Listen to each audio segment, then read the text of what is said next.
Welcome to Eternal Darkness, where nightmares come to life. I'll be your host through these twisted tales tonight.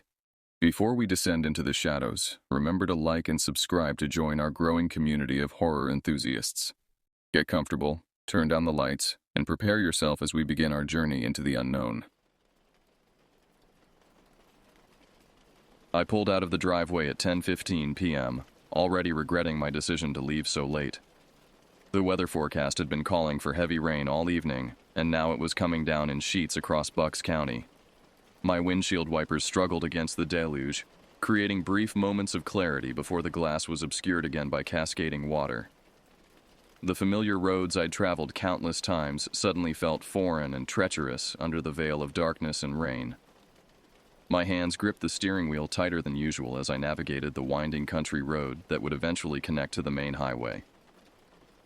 The headlights carved a narrow cone of visibility through the storm, illuminating perhaps 50 feet ahead before everything dissolved into impenetrable blackness.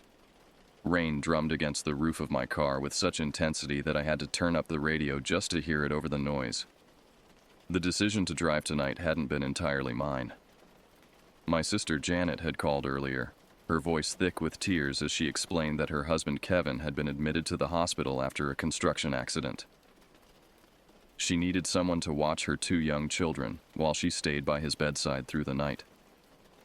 Family emergencies don't wait for perfect weather, so despite every instinct telling me to stay home, I'd thrown some clothes into a bag and headed out. As I merged onto Highway 413, the rain seemed to intensify even further. Other drivers had apparently made the wiser choice to stay home, because I found myself virtually alone on what was normally a busy stretch of road. The isolation felt unsettling.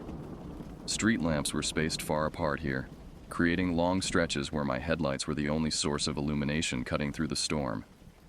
My phone, mounted on the dashboard, showed I still had 43 minutes remaining in the drive. The GPS cheerfully announced upcoming turns in its synthetic voice, seemingly oblivious to the hazardous conditions. I found myself leaning forward, straining to see beyond the reach of my headlights, hyper-aware of every shadow that might conceal a deer or fallen branch. The radio crackled with a weather advisory, warning drivers to avoid unnecessary travel due to flooding on several local roads. I considered pulling over to wait out the worst of it, but the thought of Janet sitting alone in that sterile hospital waiting room kept me pressing forward. Besides, I reasoned, I was already halfway there. Turning back now would mean an even longer drive in these conditions. That's when I first noticed something wasn't quite right. The rain, which had been falling straight down in heavy drops, suddenly began hitting my windshield at an odd angle, as if being blown by wind that didn't match what I was feeling through the car's ventilation. The wipers, which had been keeping a steady rhythm, started to stutter and skip, leaving streaks of water that distorted my vision even more. I reached for the wiper control, adjusting the speed, but they continued their erratic pattern. The defrost setting was already on high, yet the inside of my windshield began fogging up despite the dry heat blowing from the vents. I wiped at it with my sleeve, but the condensation reformed almost immediately, creating a double barrier between me and the road ahead. The temperature gauge showed normal, but I could feel sweat beginning to form on my forehead despite the cool air conditioning. My heart rate had picked up noticeably, though I couldn't pinpoint exactly when that had started. The familiar stretch of highway suddenly felt endless, each mile marker seeming to take forever to appear in my headlights. As I crested a small hill, my headlights swept across what should have been empty asphalt stretching into the distance. Instead, I saw something that made me immediately lift my foot off the accelerator. There, perhaps a quarter mile ahead, was a shape unlike anything I'd ever encountered on these roads. The figure stood motionless in the center of my lane, impossibly tall and unnaturally thin.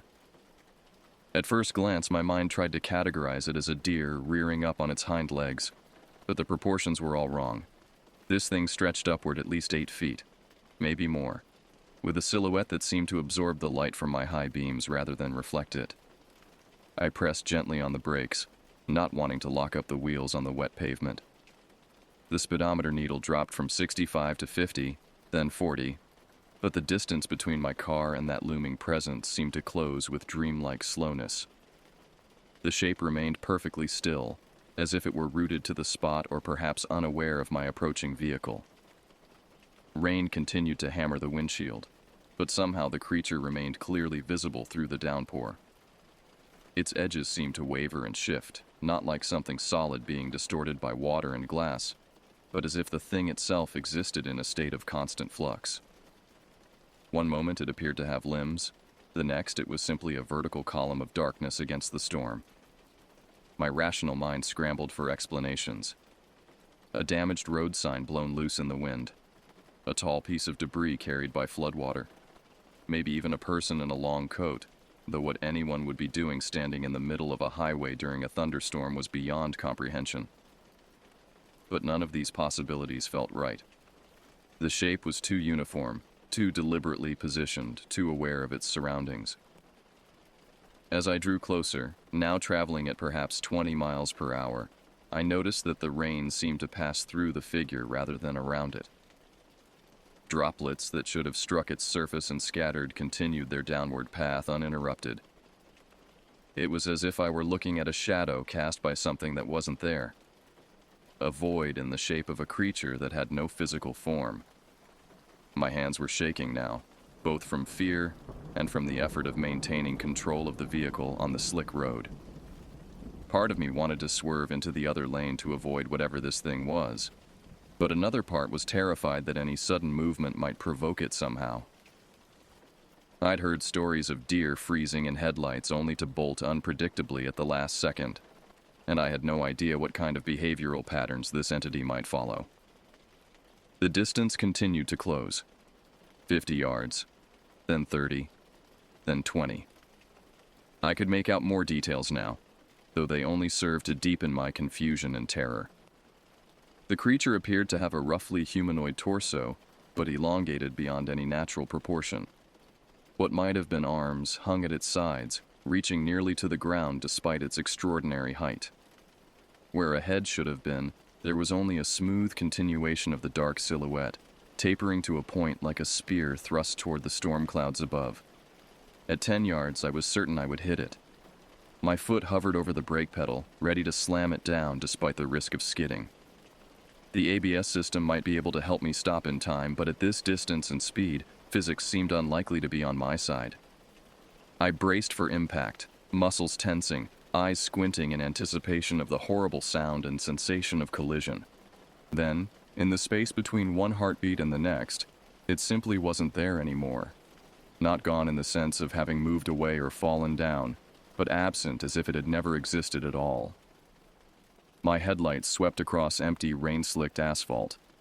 The road ahead was clear for as far as I could see, which admittedly wasn't very far in these conditions, but there was no sign of the towering figure that had been standing directly in my path just moments before.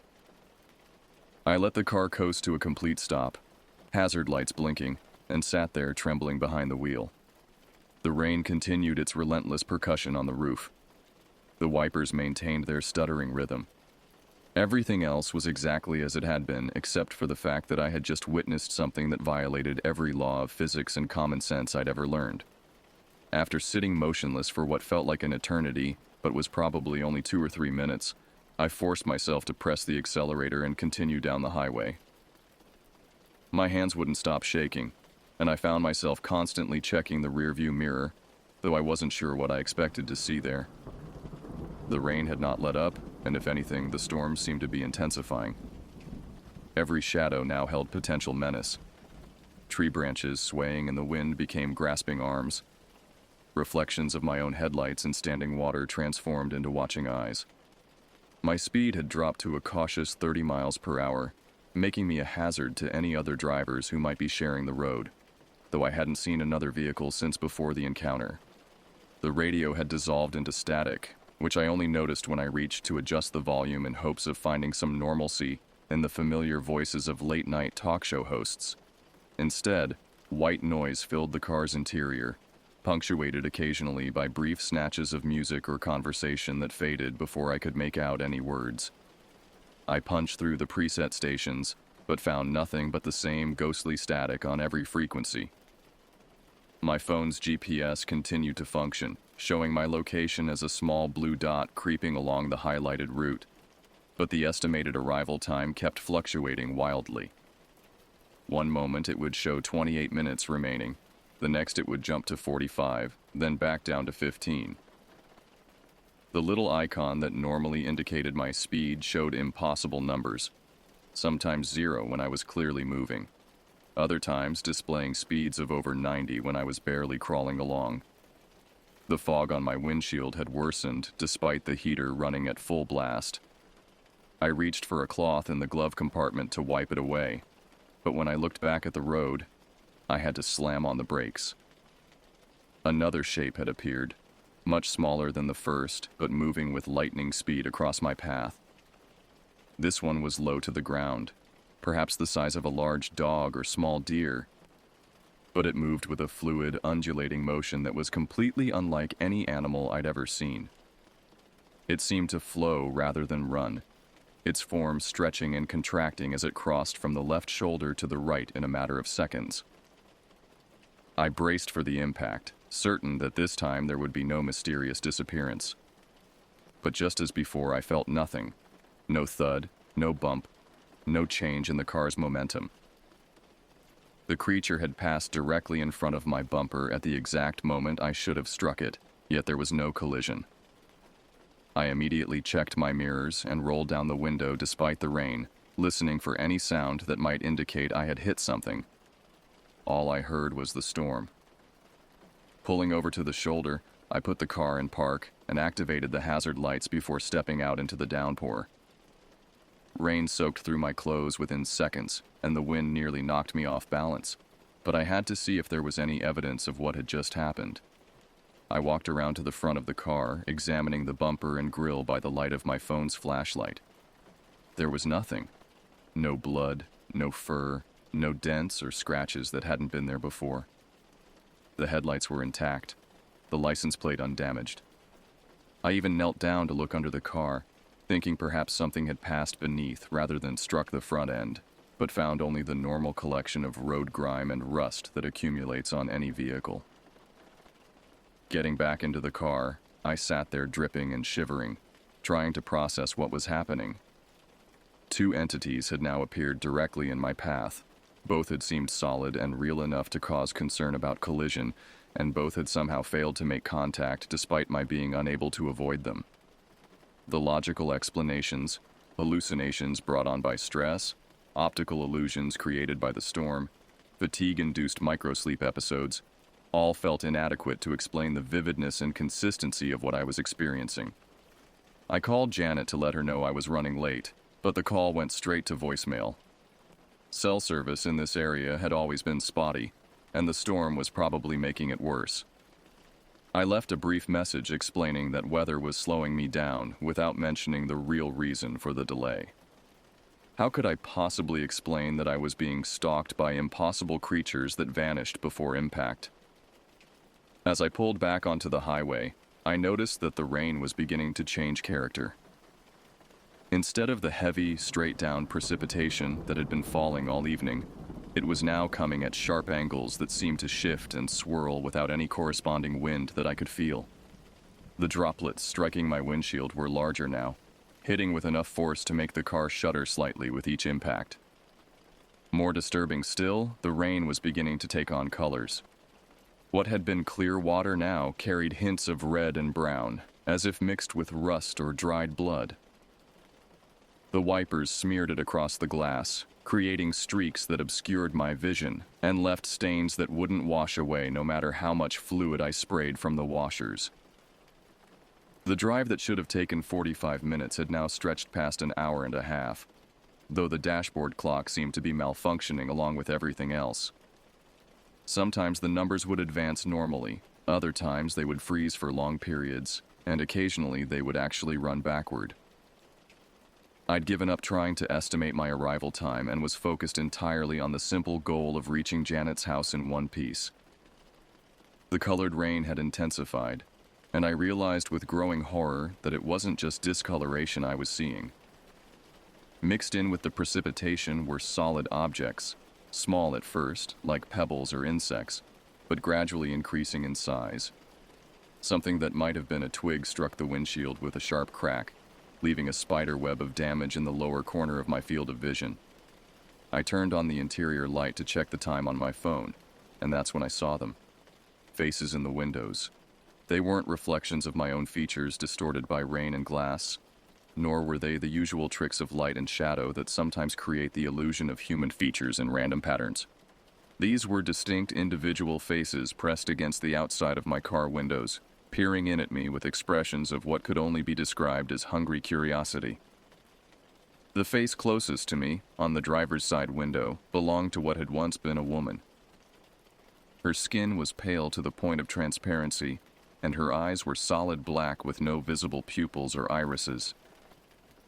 She smiled when she realized I was looking at her, revealing teeth that were far too numerous and sharp to belong to any human mouth. Her breath fogged the glass, which should have been impossible since she was on the outside of the window. On the passenger side, a man's face stared back at me, but his features were wrong in ways that my brain struggled to process. His nose was positioned where his left ear should have been, his mouth opened vertically instead of horizontally, and he had far too many eyes scattered across his cheeks and forehead like scattered marbles. He was mouthing words I couldn't hear over the sound of the rain, but I could read his lips well enough to make out the same phrase repeated over and over. "Let us in." More faces appeared in the rear windows.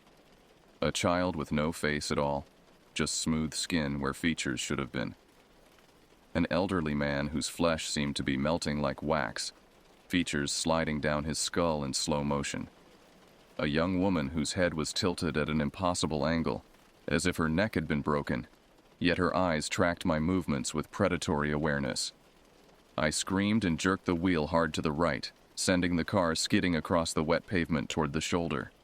The faces maintained their positions relative to the windows even as the vehicle spun, as if they were somehow anchored to the glass itself rather than approaching from outside. The car came to rest at an angle across both lanes of the highway, engine still running, headlights pointing off into the trees. For a moment, everything was silent except for the sound of my own ragged breathing and the rain drumming on the roof. The faces were gone. The windows showed only darkness and the distortion of water running down the glass. I sat there gasping, trying to convince myself that what I'd seen had been some kind of stress-induced hallucination. Then I heard the scratching. It started soft and rhythmic, like fingernails being drawn across metal. The sound seemed to come from directly above my head, as if something was walking on the roof of the car. The scratching moved from front to back, then side to side, tracing patterns that I couldn't decipher but which filled me with an inexplicable sense of dread.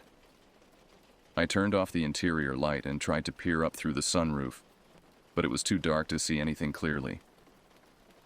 The scratching continued, now accompanied by what sounded like whispered voices, too faint to make out individual words, but with an urgency and hunger that made my skin crawl.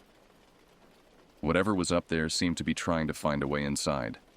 The sound of tapping joined the scratching.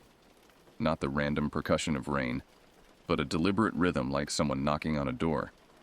It moved around the car systematically, testing each window in turn. Tap, tap, tap on the windshield. Tap, tap, tap on the driver's side window. Tap, tap, tap on the rear window. Always the same pattern, as if following some ritualistic protocol. I fumbled for my phone to call for help, but the screen showed no signal bars, and the emergency call function was grayed out. The battery indicator flickered between full charge and completely dead, making the device unreliable even as a flashlight. In desperation, I reached for the radio, hoping to reach someone on the emergency channels, but all I got was that same ghostly static mixed with fragments of voices speaking in languages I didn't recognize. The tapping stopped suddenly, replaced by complete silence that was somehow more terrifying than the sounds had been. I held my breath, straining to hear any indication of what might be happening outside the car. The rain continued to fall, but even that seemed muted now. as if the car had been enclosed in some kind of acoustic bubble. Then I felt the car begin to rock. Gently at first, like a boat on calm water, but with increasing intensity. Someone, or something, was pushing on the vehicle, trying to tip it over. I gripped the steering wheel and pressed my feet against the floorboards, trying to maintain my balance as the rocking motion grew stronger. The sensation was nauseating, and I could feel bile rising in my throat. I threw the car into drive and pressed the accelerator to the floor, tires spinning on the wet asphalt before finally finding purchase. The rocking motion stopped abruptly as I shot forward, but I could hear something sliding across the roof, scratching and clawing for grip as the acceleration threatened to throw it off. In the rearview mirror, I caught a glimpse of something large and dark tumbling from the back of the car onto the road, but I didn't slow down to get a better look. My speed climbed rapidly as I fled down the highway, the speedometer needle climbing past 70, then 80. The rain made such velocity dangerous, but the terror of whatever had been trying to get into my car overrode any concern for safe driving practices. I needed distance, needed to get away from that spot on the road where reality seemed to have broken down completely. But distance, I was beginning to realize, might not matter. The things I was encountering didn't seem bound by normal rules of space and movement. They appeared and disappeared at will, materialized from nowhere and vanished just as suddenly. How do you outrun something that doesn't need to follow the laws of physics? The highway curved ahead, a long, sweeping turn that normally I would have taken at 50 miles per hour at most. At my current speed, I would need to slow down or risk losing control entirely. But as I approached the curve, I saw them again. The faces, dozens of them now, lining both sides of the road like spectators at a parade. They stood perfectly still despite the driving rain, their pale features clearly visible in my headlights. Men, women, children, elderly figures, all sharing the same wrong features and hungry expressions I'd seen pressed against my windows. They watched my approach with unified attention, heads turning in unison to track my movement as I barreled toward them. I had no choice but to maintain speed through the curve. Slowing down would mean spending more time in proximity to those watchers, and something deep in my lizard brain screamed that stopping would be fatal. The car leaned heavily as I took the turn, tires protesting against the wet pavement, but somehow I managed to hold the road. As I passed through the crowd of figures, I expected them to reach out, to try to grab the car or throw themselves in front of it. Instead, they simply watched, their heads continuing to turn as I passed, maintaining eye contact until I was well beyond them. In my mirrors, I could see them still standing there, motionless sentinels that gradually faded into the darkness behind me. The straight stretch of highway ahead should have been a relief, but instead it brought a new horror. My headlights were beginning to dim, the bright white beams fading to a sickly yellow, then amber, then deep red that barely illuminated the road surface. I checked the electrical system, but all the indicators showed normal function. The problem wasn't with my car, something was actively draining the light from my headlights. Visibility dropped to perhaps 10 feet, turning the drive into a nightmare of blind faith and reaction. I had to slow down again, creeping along at 20 miles per hour, straining to make out the lane markings and road signs that would keep me from wandering into the ditch or oncoming traffic. Not that there appeared to be any other vehicles sharing the road. I was completely alone with whatever forces were toying with me. The radio crackled to life suddenly, startling me so badly that I nearly jerked the wheel into the guardrail. But instead of static, I heard voices. Familiar voices that made my heart race with recognition and hope. "Where are you?" It was Janet's voice, clear as if she were sitting in the passenger seat. "We've been waiting for hours. The children are asking for you." I grabbed the microphone, though I wasn't sure if this was a two-way radio or just a receiver. "Janet, can you hear me? I'm trying to get there, but something's wrong. The road—" "You promised you'd be here," another voice interrupted. This one was Kevin, Janet's husband, who was supposed to be unconscious in a hospital bed. "You said family was important. You said we could count on you." "Kevin, how are you on the radio? I thought you were hurt." "We're all waiting." A child's voice chimed in, young and sweet, but with an undertone that raised goosebumps on my arms. Come play with us. Come play forever. More voices joined in, a chorus of people I recognized from my life. My parents, who had been dead for 5 years. Old friends I'd lost touch with. Co-workers, neighbors. Even my elementary school teacher, Mrs. Rodriguez, who must have been 90 years old by now if she was still alive at all. Come to us, they chanted in unison. Come home. Come play. Come stay forever and ever and ever. I switched off the radio, but the voices continued, now seeming to come from inside the car itself.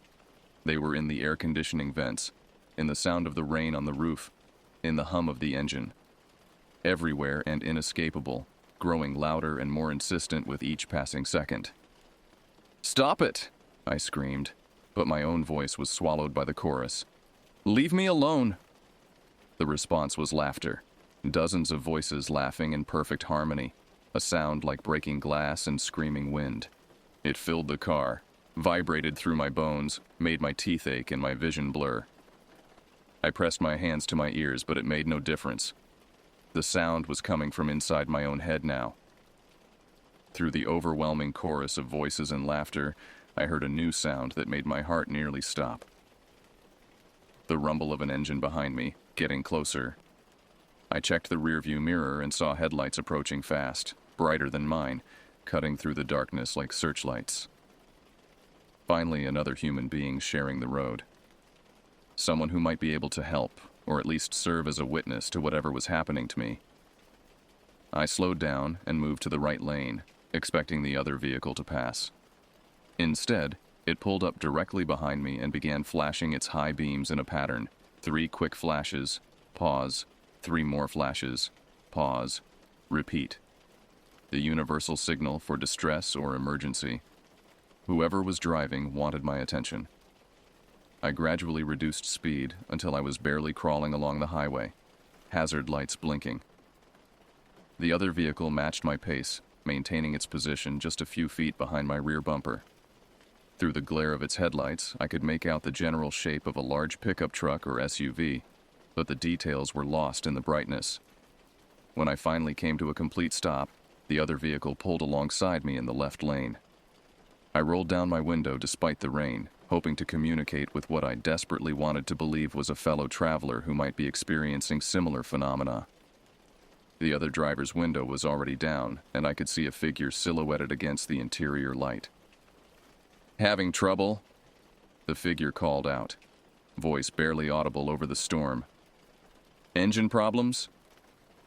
No, not engine problems exactly, I shouted back, relief flooding through me at this first normal human interaction of the evening.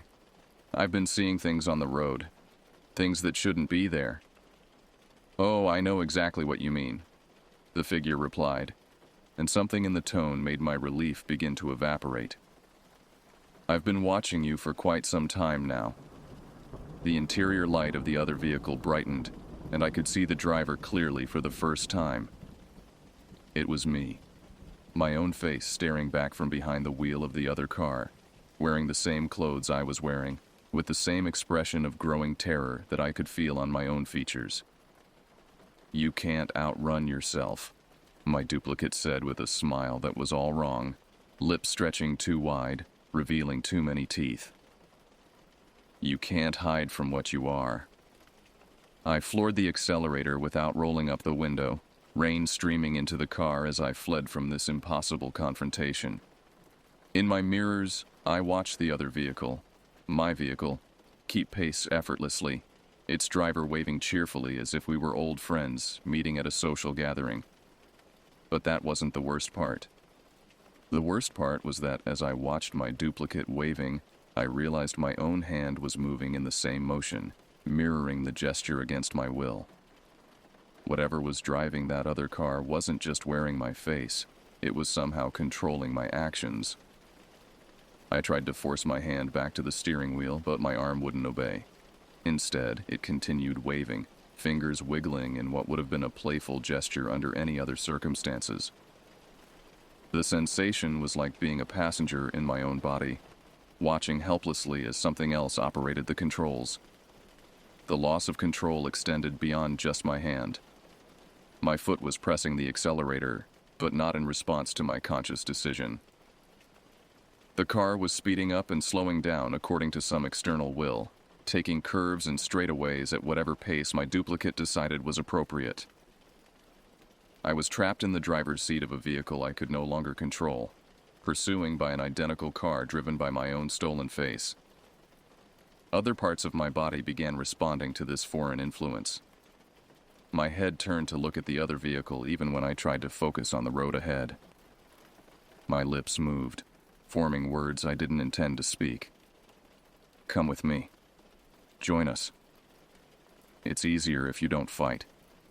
The rain was now pouring directly into the car through the open window, soaking the interior, but I couldn't make my hand reach over to roll it up. Water streamed down my face, mixing with tears I didn't remember starting to cry. My clothes were plastered to my skin, and I was shivering violently, but these physical discomforts seemed distant and unimportant compared to the horror of losing control of my own body. The highway ahead split into two routes, one continuing straight toward Janet's house, the other curving off toward a series of back roads that led deep into the state forest. Without any input from me, my car took the forest route, following my duplicate down a progressively narrower road lined with towering pine trees that blocked out what little light came from the storm-clouded sky. The forest road was barely wide enough for two vehicles, with no shoulder or guardrail separating the asphalt from the dark woods on either side. My car and its duplicate continued their synchronized journey deeper into the wilderness, my body still refusing to obey my conscious commands. The trees seemed to close in overhead, creating a tunnel of branches that blocked out even the faint illumination from the storm clouds. Both vehicles' headlights had now faded to that same sickly red glow, providing just enough light to follow the winding road, but not enough to see what lurked in the shadows between the trees. And there were definitely things lurking there, shapes that moved parallel to our path, keeping pace with our vehicles, occasionally darting closer to the road before retreating back into the deeper darkness. The radio in my car came alive again, but this time instead of voices, it was playing music. An old song from my childhood, something my mother used to hum while doing housework. But the melody was wrong, played in a minor key that transformed the cheerful tune into something mournful and threatening. The tempo was too slow, like a record being played at the wrong speed, and there were additional instruments that hadn't been in the original, discordant strings and percussion that sounded more like breaking bones than musical notes. My duplicate was singing along, voice carrying clearly across the space between our vehicles despite the storm and engine noise. The words were the same ones I remembered from childhood, but delivered in a tone that suggested entirely different meanings. What had once been a song about sunshine and happiness now sounded like a funeral dirge, each verse becoming increasingly distorted until the lyrics were barely recognizable. The forest around us began to change. The pine trees gave way to deciduous varieties that should have been dormant in the winter weather. But these had leaves, glossy, dark leaves that seemed to absorb light rather than reflect it. Worse, the leaves were moving independently of any wind, writhing and twisting on their branches like living things in pain. Animals began appearing at the edge of my vision. Not the deer and raccoons that normally inhabited these woods, but creatures that defied classification. Something that might have been a bear, if bears had 6 legs and faces where their stomachs should be. A flock of birds with too many wings, flying in perfect formation despite having no visible heads to coordinate their movement. A pack of wolf-like creatures that ran upright on their hind legs, their front paws developed into grasping hands with opposable thumbs. All of these impossible beings watched our passage with the same hungry attention I'd seen in the faces that had pressed against my windows. They were following us, paralleling our route through the forest, growing in number as we penetrated deeper into their domain.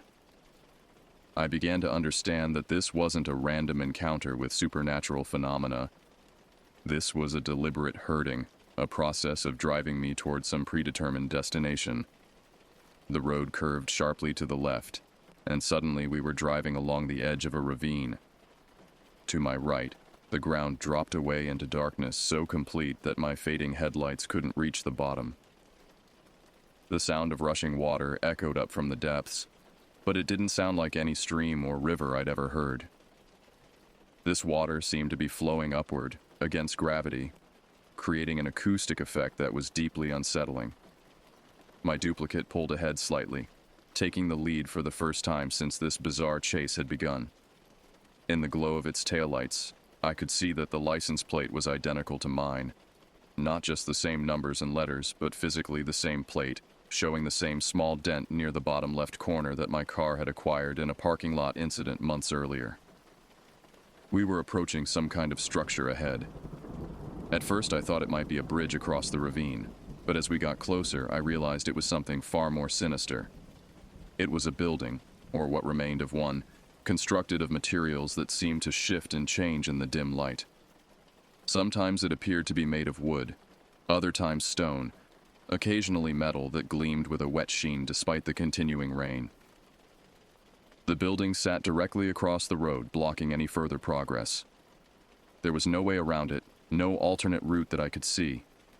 My duplicate's vehicle came to a stop perhaps 50 yards from the structure, and my own car followed suit, still responding to commands I wasn't giving. Both engines shut off simultaneously, plunging us into a silence that was broken only by the sound of that impossible upward-flowing water in the ravine. The rain had stopped completely, though I couldn't remember exactly when that had happened. The air was perfectly still, as if we had entered some kind of atmospheric dead zone. My duplicate got out of the other vehicle and walked over to my driver's side window, moving with motions that perfectly mirrored what my own body wanted to do. I found myself getting out as well, despite every instinct screaming at me to stay in the car and lock the doors. We stood facing each other in the space between our identical vehicles, two versions of the same person in what appeared to be the middle of nowhere.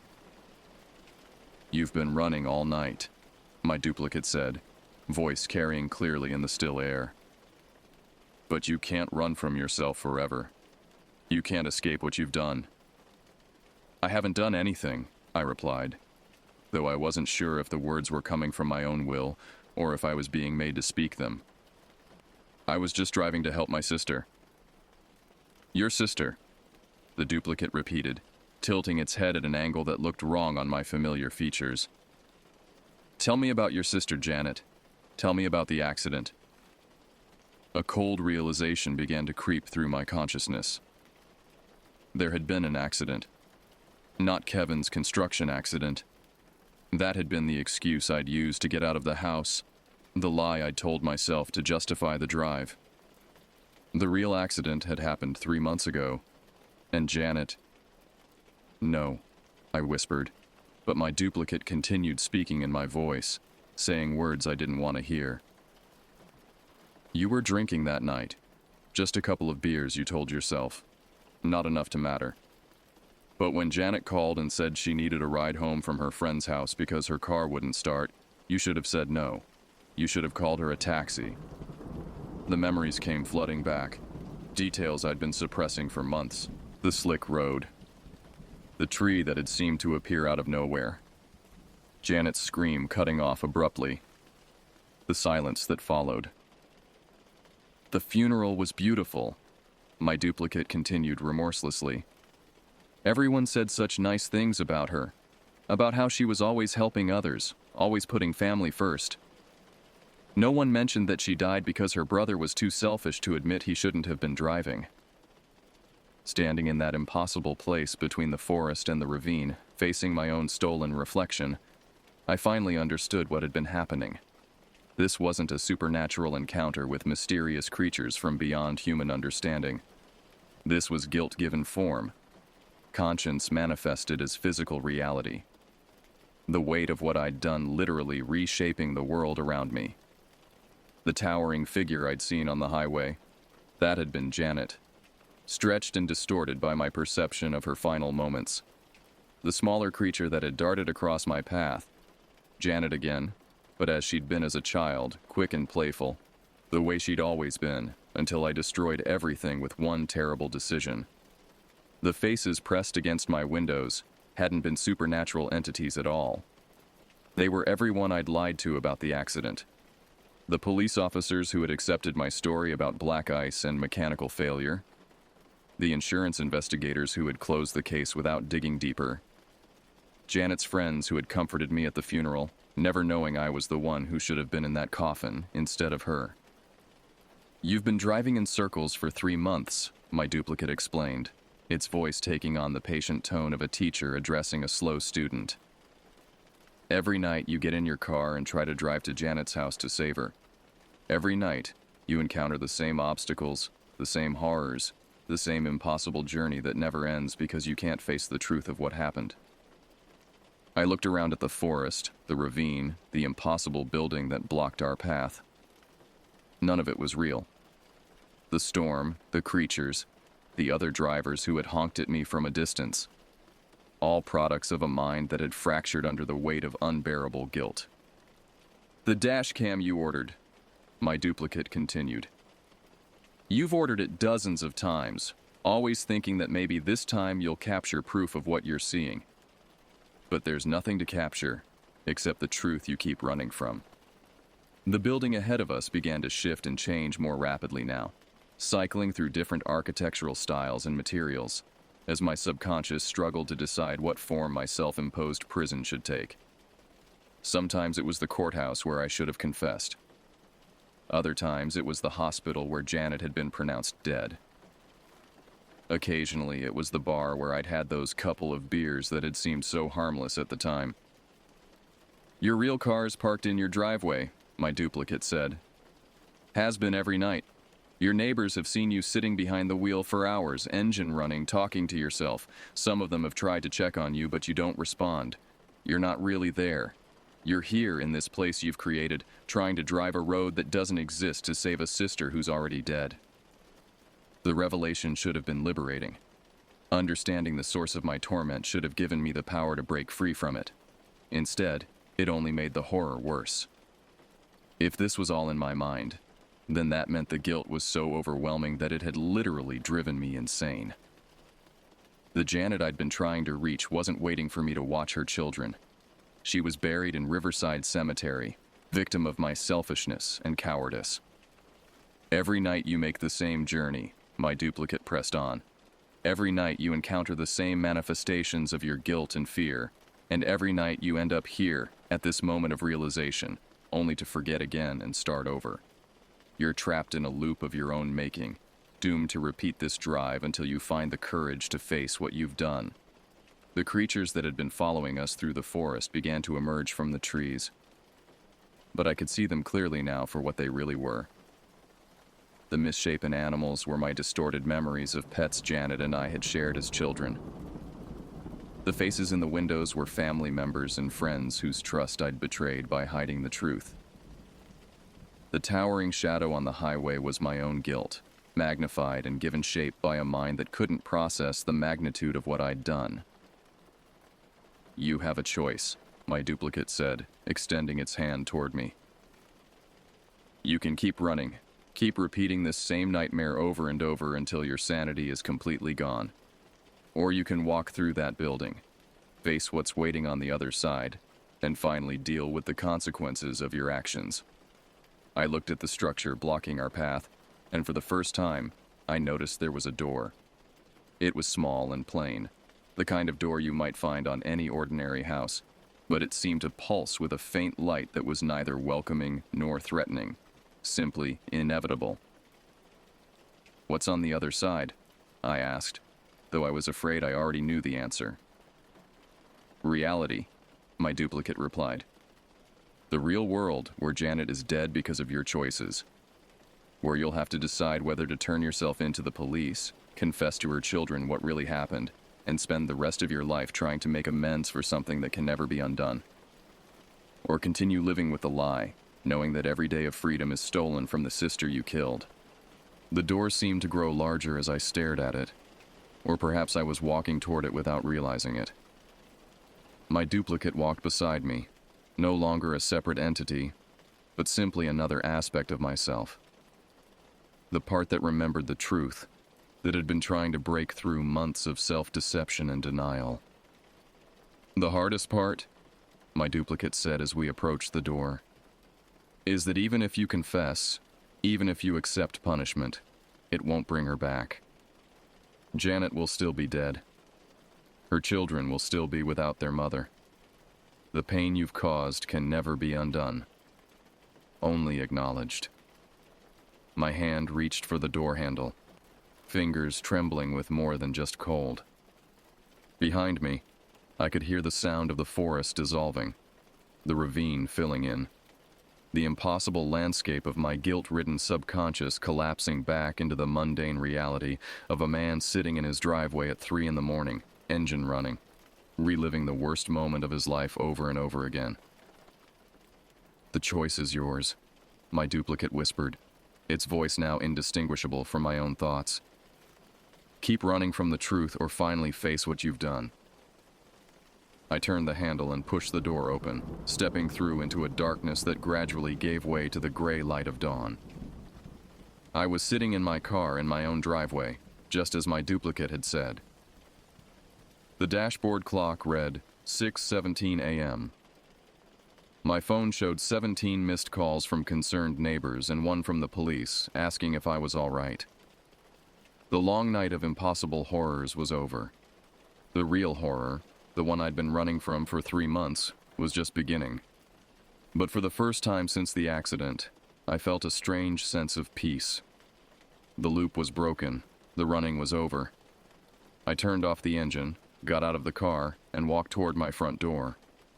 On the kitchen table, I could see the business card Detective Morrison had given me after the crash, along with his suggestion that I call if I remembered anything else about that night. It was time to remember everything.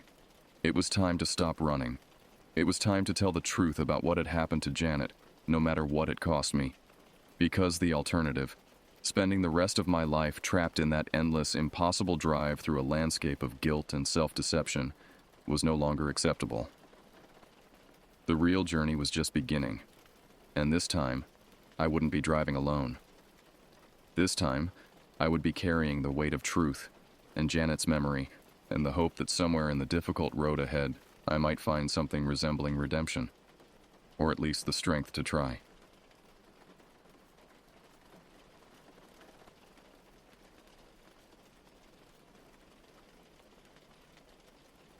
I drove out to the Adirondack wilderness in late October 2024, seeking solitude after months of grueling work at the architectural firm. At 34, I had begun to feel the weight of urban life pressing down on me, and the mountains called with their promise of quiet contemplation. The spot I chose wasn't marked on any trail map, just a secluded clearing I'd discovered during a previous expedition. It lay nestled between ancient pines whose branches were adorned with the fiery colors of autumn, creating a natural sanctuary that seemed to exist outside of time. The drive from Albany took nearly 3 hours, with the last stretch navigated on dirt roads that grew increasingly narrow. My old Subaru complained as it bounced over exposed roots and rocks. But I pressed on, driven by an almost desperate need for isolation. Work had become suffocating. The constant deadlines and demanding clients had left me emotionally drained. This weekend represented more than a casual camping trip. It was an escape, perhaps even a reclamation of myself. As I parked at the makeshift lot near an abandoned ranger station, I noticed how the temperature had dropped considerably. The forecast had predicted mild weather, but a biting chill permeated the air. I zipped my jacket higher and shouldered my pack, which contained everything I'd need for the next 3 days: tent, sleeping bag, food supplies, and the bare essentials for survival. The weight felt reassuring against my back as I set off down the faint trail that would lead me to my destination. The forest welcomed me with a symphony of subtle sounds, leaves crunching underfoot, distant bird song, and the occasional rustle of small animals darting through the underbrush. Sunlight filtered through the canopy in golden shafts, illuminating particles of dust that danced in the air. For the first time in months, I felt my breathing slow and my shoulders relax. The tensions of city life began to dissolve with each step deeper into the wilderness. After an hour of hiking, the trail narrowed further until it was barely discernible. Most hikers would have turned back, assuming they'd wandered off course, but I recognized the twisted oak that marked the final turn toward my private sanctuary. Ducking under low-hanging branches, I pushed through a dense thicket of bushes and emerged into the clearing.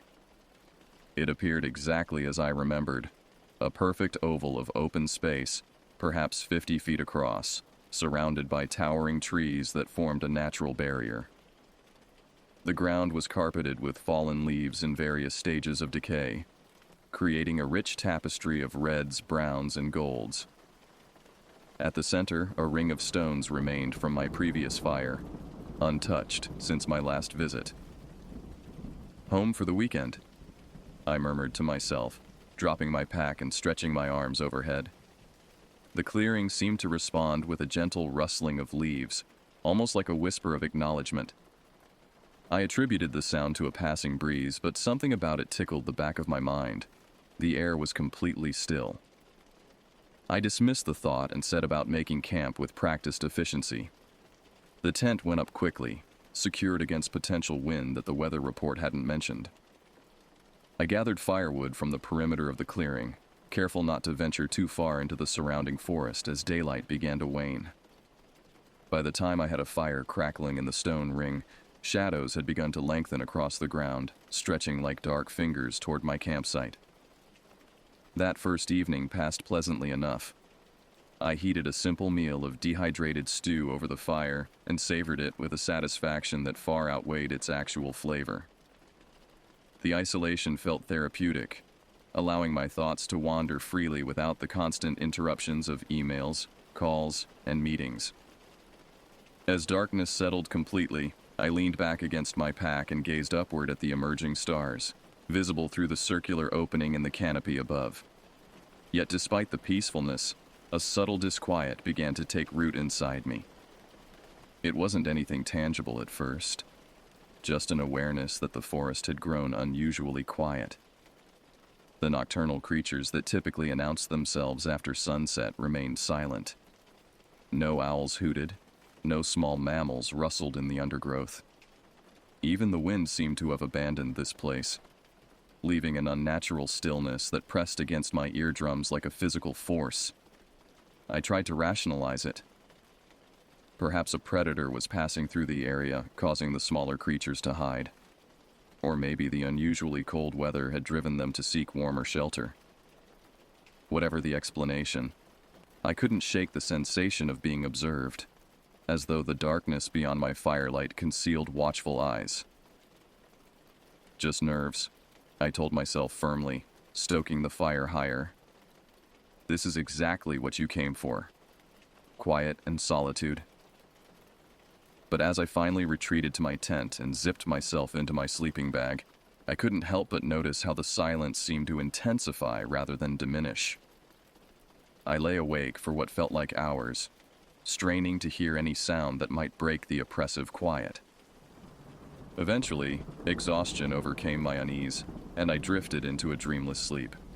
I had no way of knowing that this would be the last peaceful night I would experience for a very long time. Morning arrived with deceptive normalcy.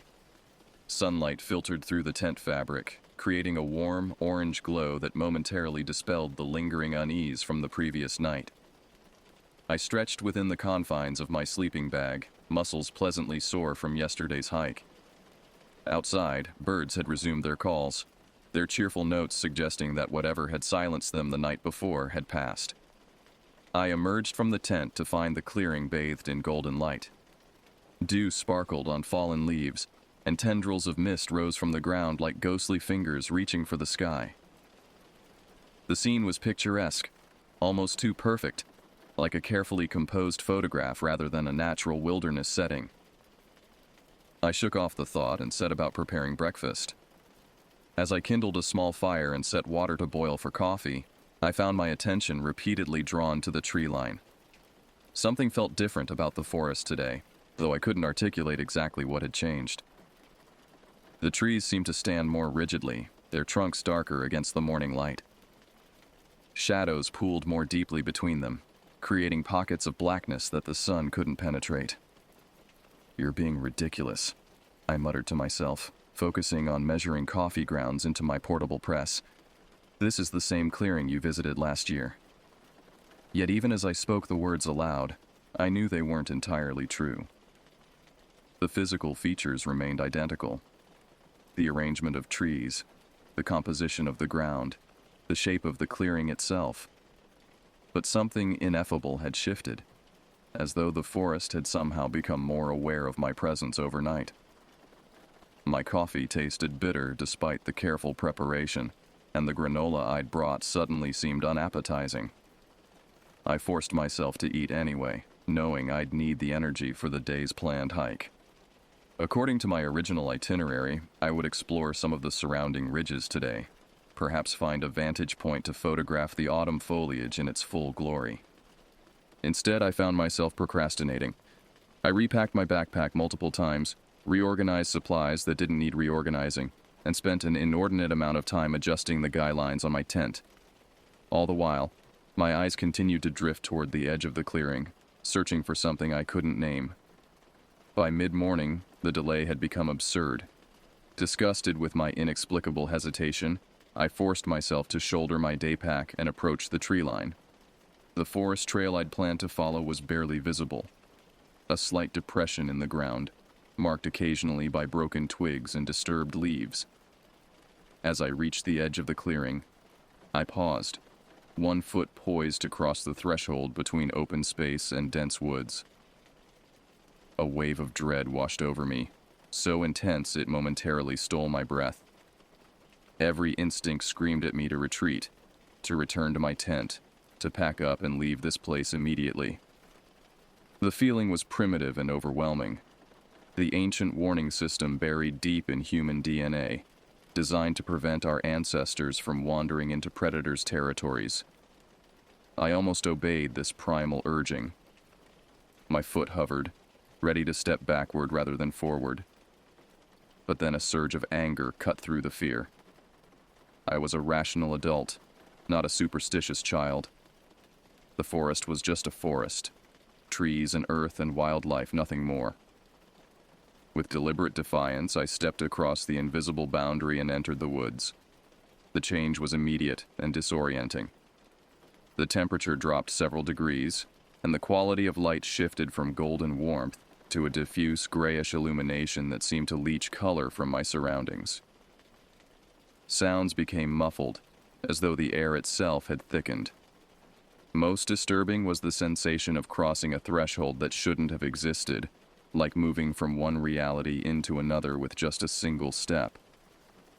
I stood motionless, fighting the urge to retreat. My heart hammered against my ribs, and sweat beaded on my forehead despite the cool air. Logic insisted that nothing had changed except my perception, affected perhaps by lack of sleep or the unfamiliar silence of the previous night. Yet every sense told me otherwise. "This is absurd," I said aloud, my voice sounding flat and lifeless in the dense air. "It's just the forest." I forced myself to move forward, following what remained of the trail. Each step required conscious effort, as though I were wading through invisible resistance. The trees seemed to press closer, their trunks gnarled and twisted in ways I hadn't noticed before. Branches reached overhead, interlacing to form a canopy that blocked most of the sky from view. Time behaved strangely as I walked. Minutes stretched into what felt like hours, yet when I checked my watch, barely 20 minutes had passed since I'd left the clearing. The trail grew fainter until it disappeared altogether, leaving me to navigate by instinct through increasingly dense undergrowth. I should have turned back then. In retrospect, that moment, when the last vestige of human passage vanished beneath my feet, was my final opportunity to retreat safely. Instead, driven by stubborn determination and a growing fascination with the forest's oppressive atmosphere, I pressed onward. The trees began to change character as I ventured deeper. Their bark darkened to an almost black hue, and their shapes became more uniform, as though they had been deliberately planted in rows that only became apparent from certain angles. Moss grew thick on the northern sides of their trunks, but it was an unnatural shade of green. too vibrant, almost luminous in the dim light. After what my watch claimed was 45 minutes of hiking, I emerged into a small break in the trees. It wasn't a clearing so much as a slight thinning of the forest, creating a space perhaps 15 feet in diameter. I stopped, grateful for the marginally improved visibility, and took a sip from my water bottle. That's when I saw it. Lying on the ground, partially covered by fallen leaves, was a rectangular object approximately 4 feet long and 2 feet wide. At first glance, it resembled a fallen headstone, the kind found in old cemeteries. But as I approached cautiously, I realized this was something altogether different. The object was made of a material I couldn't immediately identify. Not stone or metal or wood, but something that combined properties of all three. Its surface was perfectly smooth, with a subtle iridescence that shifted colors as I changed viewing angles. Most striking was its pristine condition. Despite lying on the forest floor, not a single leaf adhered to its surface, and no dirt marred its gleaming exterior. I knelt beside it, irrationally compelled to touch this anomalous object. My fingers hovered inches above its surface when a sound stopped me, a single sharp crack that echoed through the forest like a gunshot. I jerked upright, scanning my surroundings for the source of the noise. Nothing moved. The forest remained as still and silent as a photograph. But something fundamental had changed in that instant, a shift so profound that it took me several moments to identify what was different. The light had changed. When I'd knelt beside the object, midday sunlight had filtered through the canopy. Now, long shadows stretched across the ground, and the quality of light had transformed to the golden red of late afternoon. I glanced at my watch in confusion. 4:47 p.m. That couldn't be right. It had been barely past noon when I'd discovered the object. I tapped the watch face, certain it had malfunctioned, but the digital display remained stubbornly unchanged. Somehow, nearly 5 hours had vanished while I knelt beside the rectangular anomaly. I looked down, intending to examine the object again, but it was gone. In its place was nothing but undisturbed forest floor, covered in the same pattern of leaves and twigs that surrounded it. No indentation in the soil, no sign that anything had ever rested there.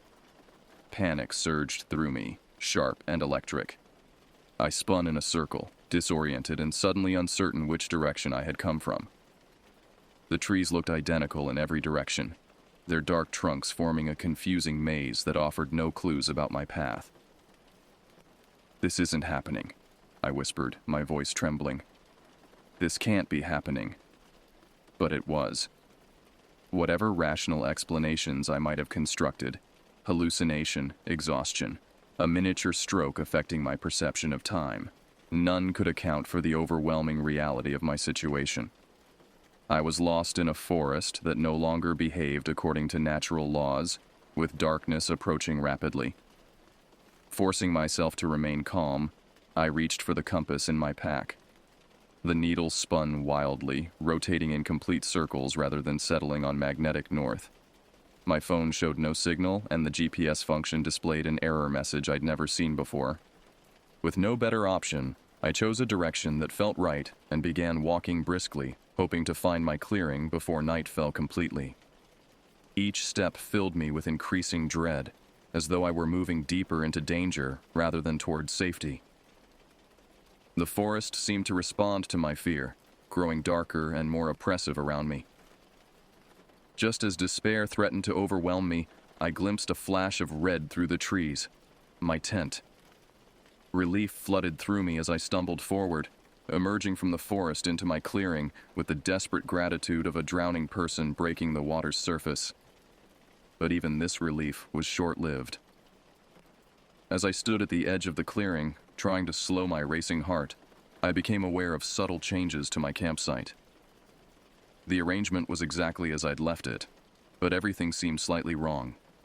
The color of my tent a shade darker than I remembered, the stones around my fire pit arranged in a pattern I didn't recall creating. Most disturbing was the fire itself. I had extinguished it completely before leaving for my hike, yet now flames danced merrily in the stone circle, consuming logs I hadn't placed there. Someone, or something, had been in my camp while I was gone. The realization that my campsite had been disturbed sent ice through my veins. I stood frozen at the edge of the clearing, scanning for any sign of an intruder. The fire crackled innocently, casting dancing shadows across the ground, but the clearing appeared empty of human presence. "Hello?" I called out, my voice sounding thin and vulnerable in the open space. "Is anyone there?" No response came except the soft popping of burning wood. I took a tentative step forward, then another, moving cautiously toward my tent. Everything looked intact, no signs of damage or theft, but the wrongness persisted. It was as though someone had dismantled my entire campsite and reassembled it with painstaking precision, yet slightly off in ways too subtle to immediately identify. I approached the fire, studying the arrangement of logs. They were stacked in a distinctive crosshatch pattern I never used, creating a structure that burned efficiently but wasn't my style. The stones surrounding the pit had been rearranged into a perfect circle, each one equidistant from its neighbors with a precision that seemed impossible to achieve without measuring tools. My tent zipper was closed, exactly as I'd left it, but the rainfly had been adjusted, pulled tighter, and secured with knots I didn't recognize. My backpack leaned against a nearby tree, apparently untouched. Yet when I examined it closely, I found the contents reorganized. Not ransacked or stolen, but arranged with unnerving orderliness. "This doesn't make any sense," I muttered, running a hand through my hair. The most rational explanation was that another hiker had found my campsite and decided to be helpful, starting a fire for my return, tidying up a bit. But that didn't explain the missing hours in the forest, or the strange rectangular object that had vanished before my eyes. And it certainly didn't account for the profound sense of wrongness that permeated everything around me. As I stood contemplating these impossibilities, the sun slipped below the tree line, plunging the clearing into twilight. The fire's importance suddenly increased as darkness gathered beneath the surrounding trees. I added more wood to the flames, grateful for the light and warmth despite not having built the fire myself. The prospect of spending another night here filled me with dread, but I had little choice. Attempting to hike out in darkness would be foolhardy, especially given my earlier disorientation. My best option was to wait until morning, then pack up and leave this place as quickly as possible. With darkness came a deepening of the forest's silence. Not the natural quiet of wilderness at night, with its subtle symphony of insects and nocturnal creatures, but a profound absence of sound that felt deliberate and watchful. The fire's crackling seemed unnaturally loud against this backdrop, each pop and hiss startling in the stillness. I heated water for a dinner of dehydrated pasta, going through the motions mechanically while my mind raced. The food tasted like nothing, and I had to force myself to swallow each bite, knowing I needed sustenance for tomorrow's hike out. As I ate, my eyes constantly scanned the tree line, searching for movement or shapes that didn't belong. Occasionally, I thought I glimpsed something, a darker patch of shadow that shifted independently, or a momentary reflection of light where no reflective surface should exist. But each time I focused directly on these anomalies, they vanished, leaving me uncertain whether they had ever existed outside my increasingly paranoid imagination. By the time I finished eating, full darkness had fallen. The fire illuminated only a small circle of ground, beyond which lay impenetrable blackness.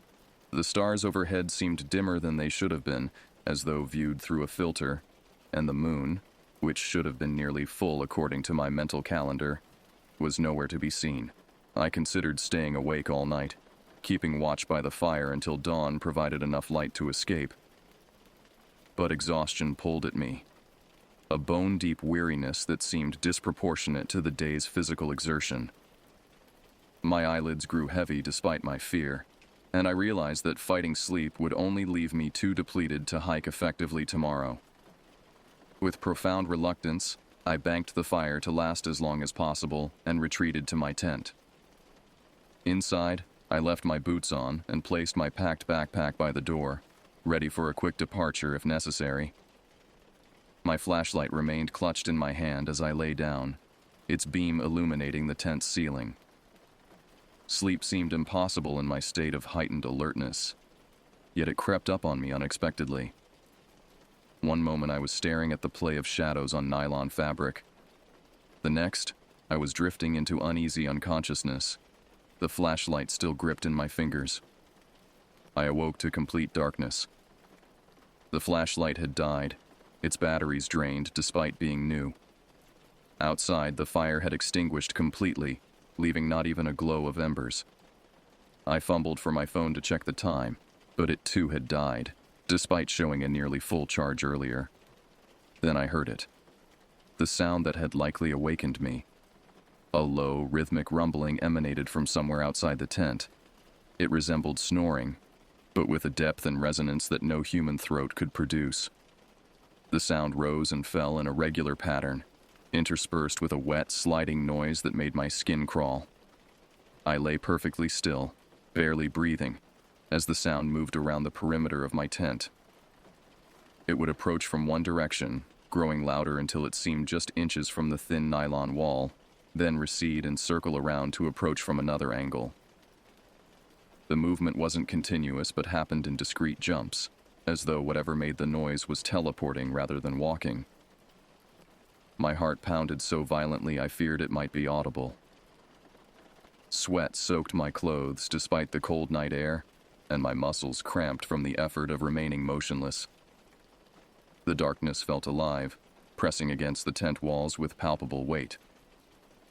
The rumbling stopped abruptly, replaced by absolute silence. This proved even more terrifying than the noise. At least the sound had allowed me to track the thing's location. Now I had no idea where it was or what it might be doing. Minutes stretched into what felt like hours as I strained to hear any indication of the entity's presence. Just as I began to hope it had departed, a new sound broke the silence. A slow, deliberate scratching directly above my head on the roof of the tent. I bit back a scream, pressing a fist against my mouth. The scratching continued, methodical and unhurried, moving in patterns that almost suggested writing or symbols being traced.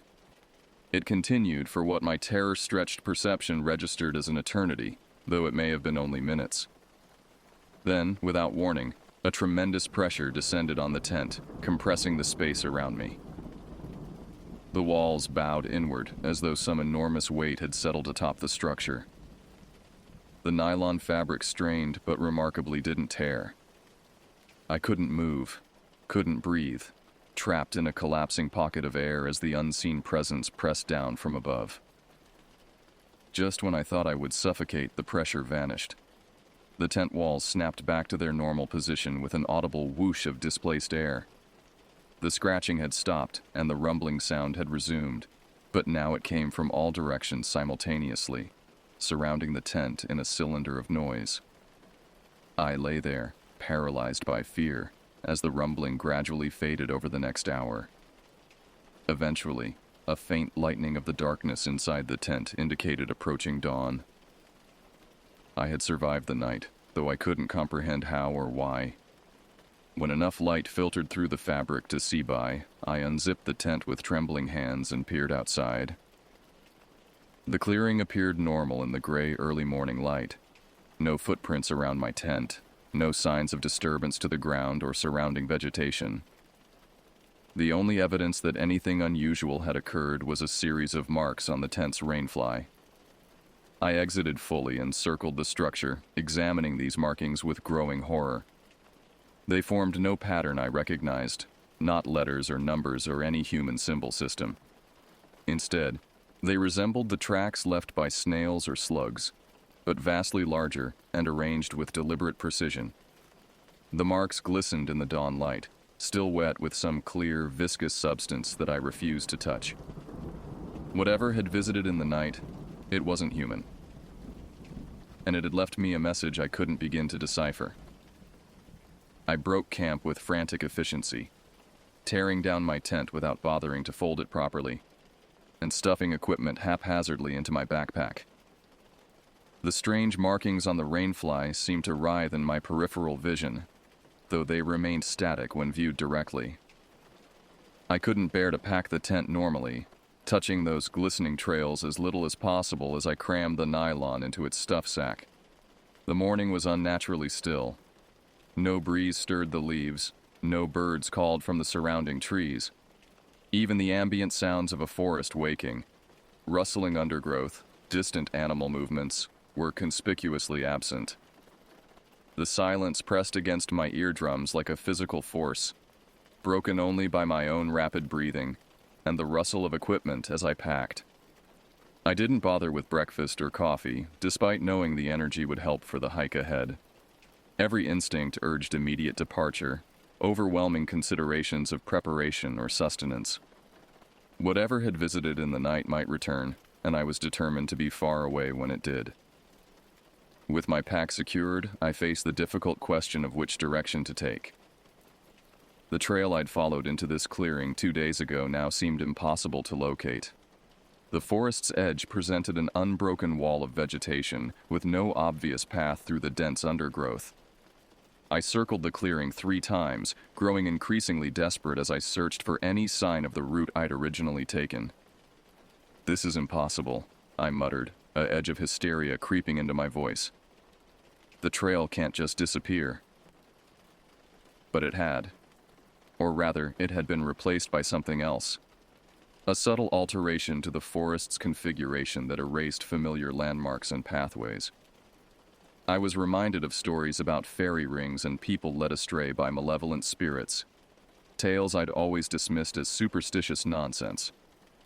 Now they seemed disturbingly plausible.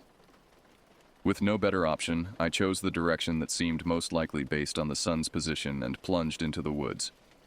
The resistance was immediate. Branches that hadn't been there yesterday snagged my clothing, roots emerged from the soil to trip my feet, and the ground itself seemed to tilt subtly uphill regardless of which way I turned. I persevered, pushing through the increasingly hostile terrain with grim determination. My direction became a zigzagging compromise between the path of least resistance and my intended route. Thorny vines appeared with suspicious frequency, forcing detours that gradually led me away from my original heading. After an hour of exhausting progress, I stopped to catch my breath and check my bearings. The forest had changed character again, becoming darker and more primeval. Trees here were massive, their trunks wider than any I'd seen in this region before, their bark blackened as though by ancient fire. The canopy overhead had thickened to near opacity, allowing only occasional shafts of greenish light to penetrate to the forest floor. I reached for my compass, though I had little hope it would function normally. To my surprise, the needle settled in one direction, pointing steadily what I assumed was north. Hope flickered briefly. Perhaps whatever anomaly had affected this place was localized to the clearing and its immediate surroundings. Perhaps I had pushed through to normal forest again. That hope died as I studied my surroundings more carefully. The trees, while massive, were arranged with geometric precision, their trunks forming perfect rows when viewed from certain angles, creating the unsettling impression of a deliberately constructed environment rather than natural growth. The forest floor was too uniform, covered in a layer of dark, damp leaves that showed no signs of animal disturbance. Most disturbing was the quality of sound. My breathing, the rustle of my clothing, the crunch of leaves beneath my boots, all seemed muffled and distant, as though reaching my ears through water or thick glass. When I snapped a twig deliberately, the crack was delayed by several seconds, the sound arriving like an echo of an action long completed. I pressed on, using the compass as a guide, despite growing suspicion of its reliability. The terrain gradually sloped downward, leading me into a shallow valley where the trees thinned slightly. For a moment, this seemed promising. Perhaps I was approaching the edge of this aberrant section of forest. Then I saw them. Arranged in a loose semicircle about 50 yards ahead were 5 rectangular objects identical to the one I'd encountered the previous day.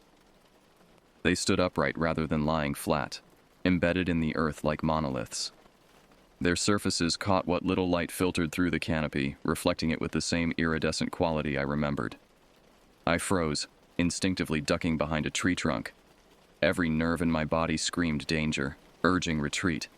Yet I remained rooted in place, unable to tear my gaze from the impossible arrangement before me. As I watched, a subtle vibration began to emanate from the objects. It wasn't sound so much as a trembling of the air itself, a disturbance that rippled outward and made my teeth ache and vision blur. The space between the rectangular monoliths seemed to warp and flex, as though the very fabric of reality was being stretched thin. A gap appeared, not an opening between trees or a clearing in the forest, but a literal tear in space, revealing something beyond that my mind couldn't properly process. I glimpsed shapes and colors that seemed to fold in on themselves, geometries that couldn't exist in three-dimensional space, movement that occurred simultaneously in multiple contradictory directions. From this impossible aperture emerged a sound, the same rumbling, snoring noise that had circled my tent in the night. But now it carried harmonics and undertones that conveyed meaning, a language composed of vibrations rather than words. I couldn't understand it in any conventional sense, yet some primal part of my brain recognized it as communication. The gap widened, and something began to emerge. I didn't stay to see what it was. Pure animal terror finally broke my paralysis, sending me scrambling backward and then into a full panicked run away from the monoliths and whatever was coming through that tear in reality. I abandoned any pretense of following a path, simply crashing through undergrowth in the opposite direction, heedless of the branches that whipped my face and tore at my clothing. Behind me, the vibration intensified, resonating through the ground and trees. The rumbling vocalization changed pitch, taking on a quality that unmistakably conveyed pursuit. Whatever had begun to emerge from that impossible doorway was now following me. I ran with the desperate energy of pure fear, my pack bouncing painfully against my back, my lungs burning as I gasped for breath. The forest blurred around me, trees becoming smears of darkness against which I constantly collided. Direction no longer mattered, only distance from the horror behind me. How long I ran I cannot say with certainty. Time had become as unreliable as everything else in this nightmare place. It might have been minutes or hours before I realized the nature of my pursuer had changed. The vibration through the ground had ceased, replaced by something more conventional. The sound of something large moving through the forest behind me, breaking branches and disturbing leaves with physical presence rather than reality warping power. This shift from supernatural to natural pursuit should have been reassuring. Instead, it filled me with fresh terror. Whatever had emerged from that gap had fully materialized in this world now, solid enough to interact with the environment as it tracked me through the woods. My strength was failing, my initial burst of adrenaline long since exhausted. Each step became an act of will, my muscles burning with fatigue. I knew I couldn't maintain this pace much longer, yet slowing meant capture by whatever stalked me from behind. As despair threatened to overwhelm me, I glimpsed sunlight ahead, bright, normal sunlight streaming through a break in the trees. With my last reserves of energy, I pushed toward this promise of escape, bursting through a tangle of undergrowth into a small clearing. Relief washed over me as I recognized where I was, the parking area where I'd left my car 2 days ago. Somehow, my blind flight had led me back to civilization, to safety. My vehicle sat exactly where I'd left it, dusty but blessedly normal and real. I fumbled for my keys with trembling hands, unlocked the door, and threw myself inside. The engine started immediately, its familiar rumble the most beautiful sound I'd ever heard. I backed out of the space, tires spitting gravel, and accelerated down the dirt road toward the highway. In my rearview mirror, I caught a final glimpse of the forest's edge. Something moved in the shadows there, something tall and oddly shaped. its form suggesting humanoid dimensions but wrong in fundamental ways I couldn't articulate. It didn't pursue me onto the road but remained at the tree line, watching as I fled. I drove without stopping for nearly 3 hours, putting as much distance as possible between myself and those woods. Only when my gas gauge approached empty did I pull into a service station, hands still shaking as I refueled. The attendant gave me an odd look. No wonder, given my disheveled appearance, torn clothing, and wild eyes. "Rough camping trip?" he asked as I paid. "You could say that," I replied, my voice hoarse from exertion and screaming I didn't remember doing. "Where'd you go? Looks like you tangled with a bear." I hesitated, suddenly uncertain how to describe where I'd been. The name of the forest area seemed to have vanished from my memory, replaced by a blank space I couldn't fill. "Just some woods up north," I said finally. "I won't be going back." He nodded, clearly sensing my reluctance to elaborate. "Some places aren't meant for people to stay long. That's what my grandfather always said." His words sent a chill through me, striking uncomfortably close to what I'd experienced. I mumbled a response and returned to my car, eager to complete my journey home and put this nightmare behind me. But as I pulled back onto the highway, I glanced at my backpack on the passenger seat and noticed something that hadn't been there before. A small, wet smear on the fabric, glistening with the same iridescent quality as the marks on my tent. Whatever had pursued me through those woods had touched my belongings. And perhaps in some way I didn't yet understand, it had touched me as well. The return to my apartment should have felt like sanctuary. Instead, familiar surroundings only highlighted how profoundly I had changed. I moved through my evening routine mechanically, showering away forest grime, treating the numerous scratches on my arms and face, forcing down a simple meal I couldn't taste. My reflection in the bathroom mirror showed a stranger, hollow-eyed and gaunt, with a new wariness in my expression that hadn't existed 3 days ago. Sleep eluded me that first night home.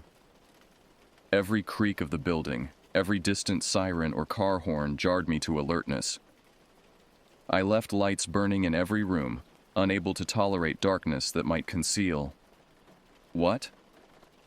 I couldn't name what I feared might lurk in the shadows, yet the fear remained, visceral and undeniable. When exhaustion finally claimed me near dawn, my dreams were filled with geometric patterns that shifted and reconfigured themselves, forming doorways that opened onto impossible spaces. I woke gasping, sheets soaked with sweat, convinced for a moment that my bedroom ceiling had been replaced by a canopy of black trees. Monday arrived, and with it the expectation that I would return to work, resume normal life as though nothing extraordinary had occurred. I called in sick, unable to face the prospect of fluorescent lights and mundane conversations. My supervisor sounded concerned. I rarely took sick days, but accepted my hoarse explanation of a camping trip gone wrong, a severe cold contracted in the wilderness. That first day alone in my apartment became an exercise in hypervigilance. I found myself constantly checking windows and doors, ensuring they were locked and secure. Shadows in corners drew my attention with magnetic persistence. The irrational certainty that I was being observed never abated, forcing me to close blinds and curtains despite the beautiful autumn day outside. Most disturbing was my backpack, which I'd thrown into a corner upon returning home. The small, glistening smear I'd noticed in the car had grown larger overnight, spreading across the fabric like a living organism. It retained its iridescent quality, shifting colors in different lighting, and seemed to pulse subtly when viewed from the corner of my eye. I should have destroyed the backpack immediately, burned it perhaps, or at least discarded it in a dumpster far from my home. Instead, I found myself oddly reluctant to touch it again, as though doing so would acknowledge the reality of what had happened in those woods. So it remained in the corner, a tangible reminder that my experience had not been hallucination or delusion. By the third day, basic needs forced me outside. My refrigerator contained nothing but condiments and spoiled milk, and delivery services couldn't provide the prescription sleeping pills I'd convinced my doctor to call in. The world beyond my apartment door seemed simultaneously ordinary and threatening. People going about their business, oblivious to the horrors that existed in remote corners of wilderness, yet potentially harboring connections to those same horrors. At the pharmacy, the technician's fingers brushing mine as she handed over the medication made me flinch. The grocery store's fluorescent lighting hurt my eyes. Its normal sounds, beeping scanners, squeaking carts, indistinct conversations, amplified to near unbearable levels. I hurried through my errands, returning home with a profound sense of relief that quickly soured as I realized my apartment no longer felt safe either. The backpack had moved. Not dramatically, just a few inches from its original position, but enough to confirm my growing suspicion that whatever substance had marked it possessed agency and purpose. The smear had continued to spread, now covering nearly half the fabric in swirling, iridescent patterns that resembled the markings I'd seen on my tent. I approached it cautiously, armed with a kitchen knife I knew would provide no real protection against the entity I'd encountered in the forest. The closer I got, the more the air around the backpack seemed to distort slightly, as though viewed through heat waves rising from hot asphalt. A faint vibration emanated from it, just at the threshold of hearing. The same resonant frequency I'd experienced near the monoliths. With trembling hands, I used the knife to drag the backpack into a plastic garbage bag, careful not to touch it directly. The material felt unnaturally heavy, as though it contained something far more substantial than camping gear. Once secured, I carried the bag to my bathtub, the only place in my apartment with a drain that might handle whatever came next. I should have sought help by this point, called authorities, contacted university researchers, reached out to anyone with expertise that might explain what I'd encountered. But who would believe me? What evidence did I have beyond a contaminated backpack and my own increasingly unstable testimony? More likely, I'd find myself under psychiatric evaluation rather than receiving meaningful assistance. So I acted alone, pouring bleach and drain cleaner over the backpack, hoping chemical corrosives might destroy whatever organism or substance had attached itself to my belongings. The reaction was immediate and alarming. The solutions hissed and bubbled upon contact with the iridescent smear, releasing an acrid vapor that forced me to flee the bathroom, coughing violently. When I cautiously returned 10 minutes later, wearing a bandana over my nose and mouth, I found the chemicals neutralized. The bleach had turned clear as water, the drain cleaner reduced to an inert sludge. The backpack itself appeared undamaged, but the smear had changed, contracted into a dense pulsating mass that glowed faintly in the bathroom's dim light. As I watched, paralyzed by horrified fascination, the mass detached itself from the fabric and moved independently, flowing like mercury across the porcelain surface of the tub. It gathered itself at the drain, then seeped downward, disappearing into the plumbing of my building. I stood frozen, staring at the empty bathtub, trying to process the implications of what I'd just witnessed. The contamination hadn't been destroyed. It had simply relocated, potentially spreading through the infrastructure of the apartment complex. And I had facilitated its movement, perhaps accelerated whatever process had begun in those woods. Sleep became impossible without pharmaceutical assistance.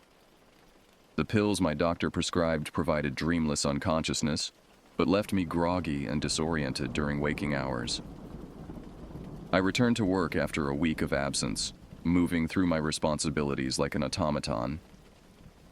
Colleagues noticed the change in me, the weight loss, the constant fatigue, the startled reactions to sudden movements or sounds, but I deflected their concerns with vague references to a virus contracted while camping. At night, I began to hear the rumbling again, distant at first, emanating from the pipes in my walls, but gradually growing louder and more distinct. Sometimes it seemed to come from outside my building, sometimes from the apartment next door, sometimes from directly beneath my feet. I couldn't determine if my neighbors heard it too. I'd become too paranoid to ask directly, fearing their answers might confirm my worst suspicions. 2 weeks after my return from the forest, I noticed the first rectangular object in my everyday environment. It appeared on my walk to work, a perfectly smooth, slightly iridescent surface embedded in a brick wall I passed every day. No larger than a playing card, it would have been easy to overlook if I hadn't been sensitized to its particular qualities. I stopped abruptly, other pedestrians flowing around me with irritated glances. The object pulsed slightly as I stared, its surface rippling like disturbed water. When I tentatively reached toward it, my fingers encountered nothing but rough brick, the rectangle visible only from certain angles, insubstantial as a projected image. But it was there. And over the following days, I began to notice others. In the reflective surface of a puddle, integrated into the pattern of my kitchen linoleum, hovering at the edge of my vision during my morning commute. Never solid enough to touch, never present long enough to document with my phone's camera, but undeniably real. The forest had followed me home. Or perhaps it had sent an emissary, a fragment of itself that now established a foothold in my world. Either way, I understood with growing certainty that my encounter in the woods had not ended when I fled. It had merely entered a new phase. By the third week after my return, I recognized that ignoring the phenomenon would not make it disappear. Whatever had attached itself to me in that forest was not diminishing with time or distance. If anything, its manifestations were becoming more frequent and intrusive. The rectangular anomalies appeared daily now, often in locations impossible to rationalize as tricks of light or overtired imagination. The rumbling sounds had developed distinct patterns, almost like speech in a language just beyond my comprehension. Most concerning were the dreams that broke through even my medicated sleep. Visions of that tier in reality widening, expanding beyond the forest to encompass urban environments. In these nightmares, I watched helplessly as the monoliths appeared in city parks, on busy streets, in the lobbies of office buildings. People walked past them, oblivious to their significance until the vibrations began and spaces between worlds thinned to transparency. I awoke from these dreams with a sense of urgent responsibility. Whatever was happening, I seemed to be the only person aware of it. Patient zero in an incursion that defied conventional understanding. If I couldn't stop it, I could at least try to understand it, to document its progression before what? I couldn't articulate what endgame I feared, but the dread remained, constant and gnawing. My search for information began online, using carefully chosen keywords to avoid algorithms that might flag me for psychiatric intervention. Rectangular anomalies in forest, time distortion while hiking, iridescent markings on tent. These queries returned nothing useful, just camping equipment advertisements and articles about optical illusions in natural settings. I expanded my search, exploring forums dedicated to unexplained phenomena and paranormal experiences. Most contained the expected mixture of obvious hoaxes, delusional ramblings, and credulous acceptance of easily debunked events. But occasionally, buried within these digital repositories of the strange and marginal, I found accounts that resonated with elements of my experience. A hiker in the Carpathian Mountains described losing 7 hours while exploring a remote valley, returning to find his campsite altered in subtle ways. A forest ranger in Oregon reported rectangular windows appearing in the woods under his jurisdiction, visible only from certain angles and at specific times of day.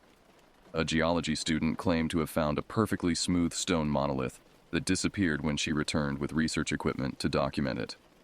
None of these accounts matched my experience exactly, but together they suggested I wasn't entirely alone in encountering phenomena that defied conventional explanation. I created anonymous accounts to contact these individuals, hoping to compare notes and perhaps find patterns that might illuminate what we had collectively experienced. Few responded, and those who did seemed reluctant to revisit their encounters. The forest ranger had taken early retirement shortly after his report and moved to a desert community where, he told me, the horizon stays where it's supposed to. The geology student had abandoned her studies entirely, refusing to discuss anything related to her discovery. Only the Carpathian hiker engaged substantively, exchanging detailed descriptions of his experience that paralleled mine in disturbing ways. "The forest becomes aware of you," he wrote in one message. "Not like an animal or even a conscious entity, but like an immune system identifying a foreign presence. What happened to us is a response, a mechanism for examining anomalies that appear within its boundaries." His theory, developed over years of obsessive research after his encounter, suggested that certain remote locations served as thin places where conventional reality overlapped with something else. Not a parallel dimension in the science fiction sense, but a different expression of space-time with its own physics and organizing principles. These places normally existed in stable separation, but occasionally the boundary between them weakened, allowing elements from one side to bleed into the other. "The rectangles are like viewing windows," he explained. "They appear when the separation is especially thin.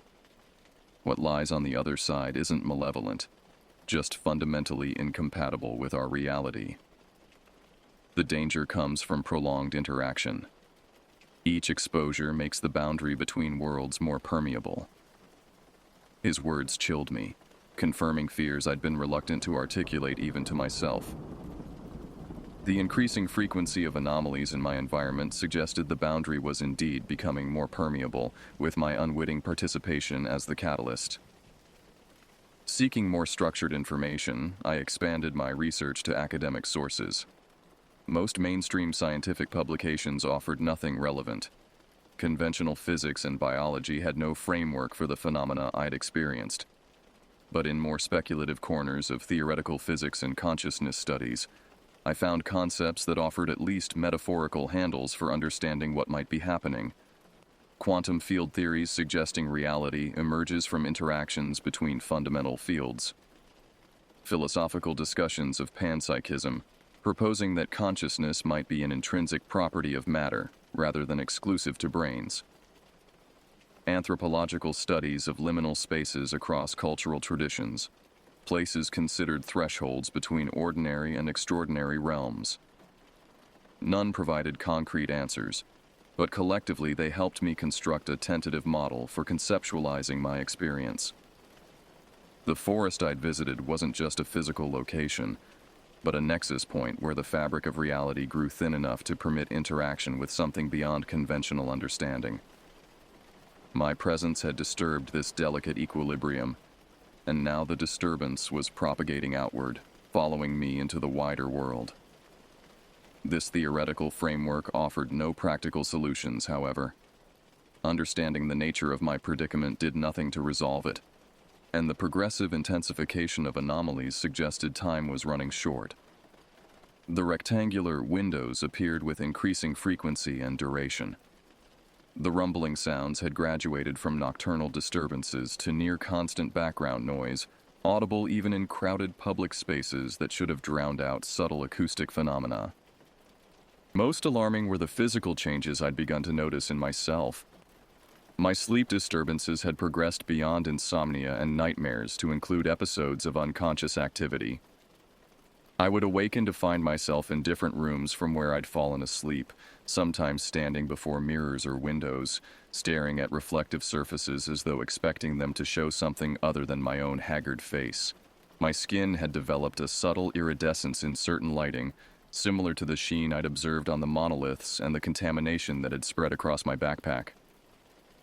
Medical tests showed no dermatological abnormalities, but I knew what I saw. A gradual transformation that suggested the boundary violation worked in both directions. Whatever lay beyond that tear in reality wasn't just entering my world, I was partially entering its. By the 6th week after my forest encounter, I had compiled an extensive digital archive of research notes, witness accounts, theoretical models, and documentation of my own progressively stranger experiences. I arranged for this archive to be automatically emailed to several trusted contacts, colleagues and friends who, while they might not immediately believe its contents, would at least preserve the information should anything happen to me. Because I had reached a terrible conclusion, I needed to return to the forest. Not from curiosity or scientific interest, but from desperate self-preservation and a growing sense of responsibility for whatever incursion I had inadvertently facilitated. The boundary violation had begun there, and if any possibility of sealing it existed, I would need to return to the point of origin. The decision terrified me.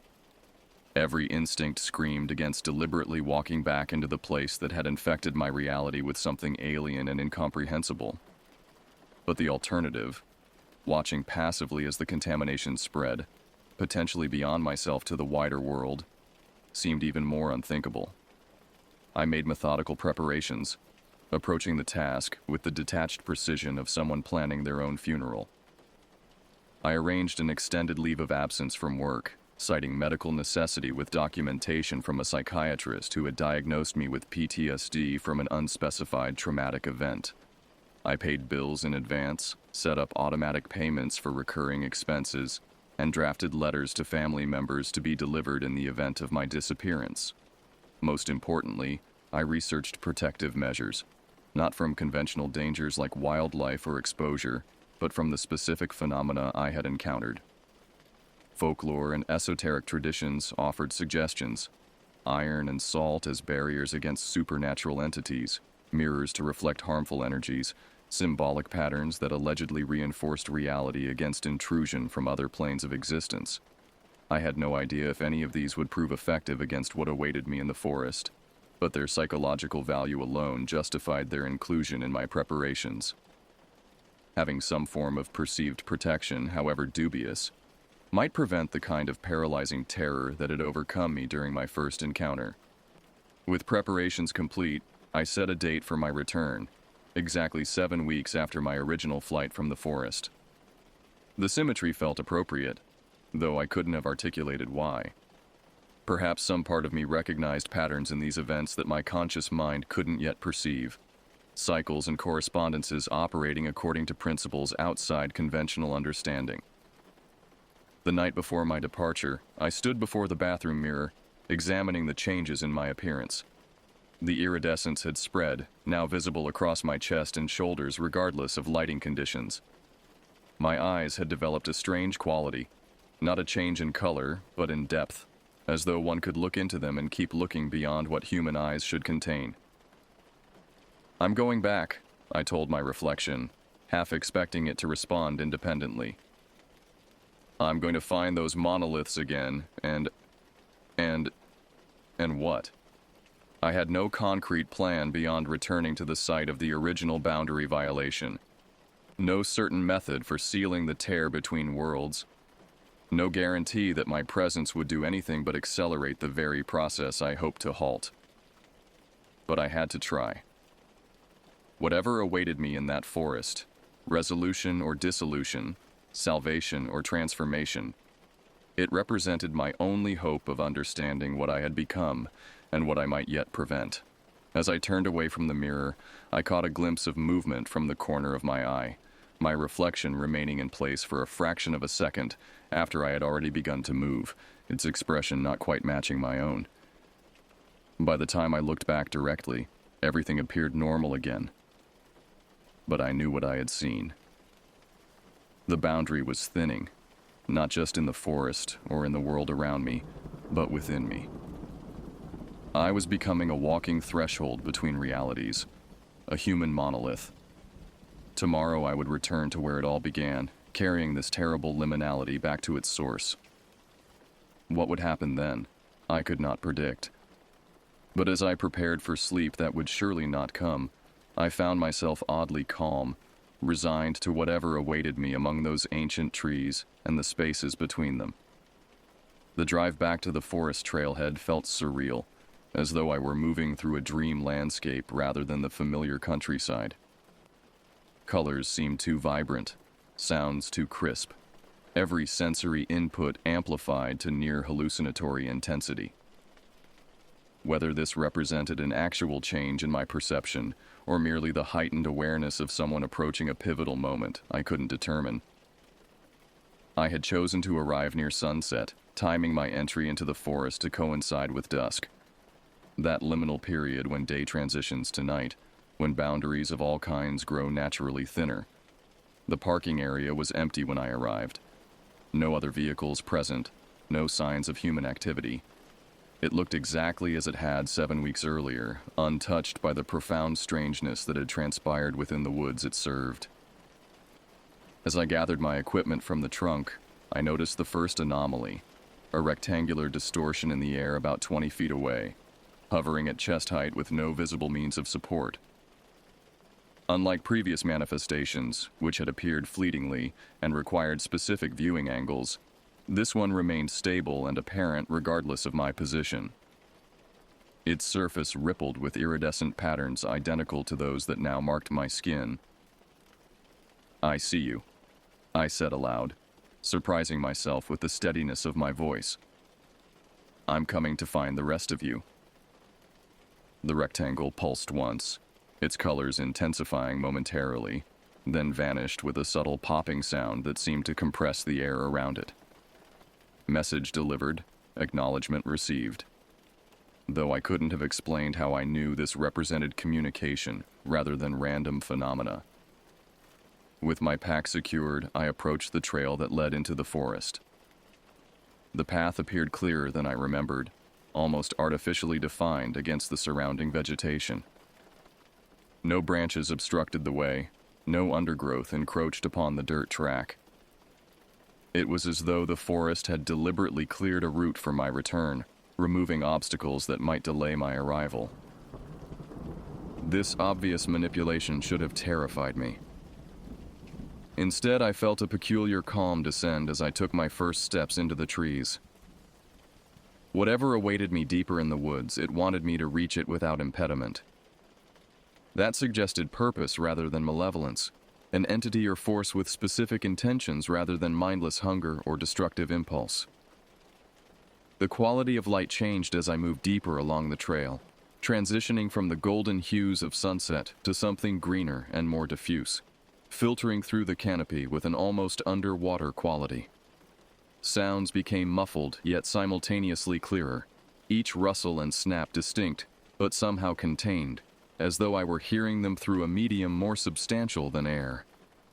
Time behaved strangely again, compressing and expanding unpredictably. My watch showed barely 15 minutes had passed when I reached the first significant landmark, a fallen log across the path that I distinctly remembered encountering an hour into my original hike. Yet the journey felt appropriately lengthy, my muscles recording the effort of sustained walking, despite the chronological compression. As darkness settled fully among the trees, I activated the headlamp I'd brought, its beam cutting through the gloom with surprising effectiveness. The forest ahead revealed itself in slices of illuminated underbrush and tree trunks, appearing perfectly ordinary within the circumscribed circle of light. But in my peripheral vision, shapes moved that had no place in any natural woodland. Angular geometries that defied perspective, flickering presences that registered as absence rather than substance. I continued forward, neither hurrying nor delaying my progress. The sense of being observed intensified with each step, but unlike my previous visit, it no longer triggered fight-or-flight responses. Instead, I felt a growing certainty that I was approaching something that had been waiting for my return, something ancient and patient and utterly alien to human understanding, yet not inherently hostile. The trail ended abruptly at the edge of a clearing I recognized immediately, the same space where I had camped 7 weeks ago. It appeared unchanged at first glance, the fire ring still visible in the center, the ground still covered in a carpet of fallen leaves. But as I played my light across the area, differences emerged from the familiar tableau. The stones of the fire ring had rearranged themselves into a perfect circle, each one equidistant from its neighbors with mathematical precision. The fallen leaves no longer lay in random patterns but had settled into intricate mandalas that spiraled outward from the circle's center. Most strikingly, the trees surrounding the clearing had shifted position slightly, their trunks now forming a symmetrical arrangement that could not have occurred through natural growth. The forest had reconfigured itself in my absence, imposing order upon chaos, geometry upon organic randomness. And at the center of this transformed space stood what I had come to find. Not one rectangular monolith, but 7, arranged in a circle around the fire ring, their surfaces gleaming in the beam of my headlamp. I approached cautiously, sweeping my light across each monolith in turn. They appeared identical at first, but closer inspection revealed subtle differences in the iridescent patterns flowing across their surfaces. These patterns moved with purpose, not random shifting of colors, but deliberate progressions that suggested language or code. As I reached the edge of the fire ring, a vibration began, not emanating from any single monolith, but from the space they collectively enclosed. It resonated at a frequency that made my teeth ache and vision blur, intensifying gradually until it seemed to penetrate my body at a cellular level. The rumbling sound I had come to dread followed, rising from somewhere beneath the earth, filling the clearing with its rhythmic pulsations. I should have fled then, should have abandoned this insane quest and returned to the relative safety of the world I knew. Instead, I removed my pack and set it aside, then stepped into the circle of monoliths, placing my feet deliberately within the stone ring where I had once built a fire. The effect was immediate and overwhelming. The vibration synchronized with my heartbeat, the rumbling sound resolved into something almost comprehensible, and the air within the circle took on a visible texture, like heat waves intensified 1,000-fold. The monoliths began to glow from within, their light pulsing in unison, illuminating the clearing far more effectively than my headlamp. I switched off the artificial light, letting the monolith's radiance wash over me. The iridescent patterns on my skin responded, glowing in sympathetic resonance, creating a visual connection between my body and the alien objects surrounding me. I felt myself becoming part of whatever circuit they had established. Not a prisoner or a victim, but a component, a necessary element in a system whose purpose remained beyond my comprehension. Then the tear appeared, not between the monoliths as I had expected, but directly above the fire ring, opening an empty air like a vertical incision in the fabric of reality. It widened slowly, edges peeling back to reveal the space beyond, the impossible geometries and colors I had glimpsed during my flight through the forest weeks before. But now, standing within the circle of monoliths, my perception had somehow expanded to accommodate what lay beyond the tier. I could see it not as chaotic nightmare, but as complex order. A reality operating according to principles that simply differed from those governing my familiar world. The entities moving within that space were not monsters, but inhabitants, as natural to their environment as humans to Earth, their forms dictated by the physical laws of their domain. Understanding flooded through me, carried on the vibrations that now penetrated to my core. Not complete comprehension. Human consciousness simply wasn't structured to fully grasp the totality of what I witnessed, but enough to recognize the nature of what had occurred during my first visit to this clearing. The forest had always been a threshold, one of many places around the world where the boundary between realities grew naturally thin. For millennia, these thresholds had remained stable, allowing minimal transfer of energy and information between domains, maintaining separation that preserved the integrity of both spaces. But something had changed recently. Human activity, perhaps, or shifts in the fundamental forces that maintained cosmic architecture. The thresholds were failing, the boundaries eroding. What had happened to me was not an isolated incident, but an early manifestation of a process occurring across the globe. The entities on the other side were aware of this degradation and had been attempting to address it. To repair the damage before complete boundary failure resulted in catastrophic merging of incompatible realities. My initial intrusion into this clearing had coincided with one of their repair attempts, placing me at the center of a process I couldn't understand. The rectangular monoliths were tools or instruments, deployed to reinforce weakened points in the boundary. My encounter with them had marked me as an anomaly, a human who had experienced direct contact with their technology and survived with consciousness intact. The contamination that had followed me from the forest wasn't an infection or attack. It was an established connection, a link that allowed them to study human physiology and psychology through me, to determine whether cooperation might be possible in their boundary maintenance efforts.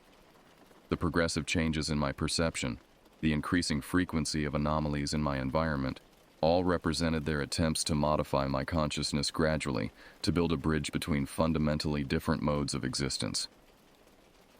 And now, they had succeeded. Standing within the circle of monoliths, I functioned as interpreter and conduit.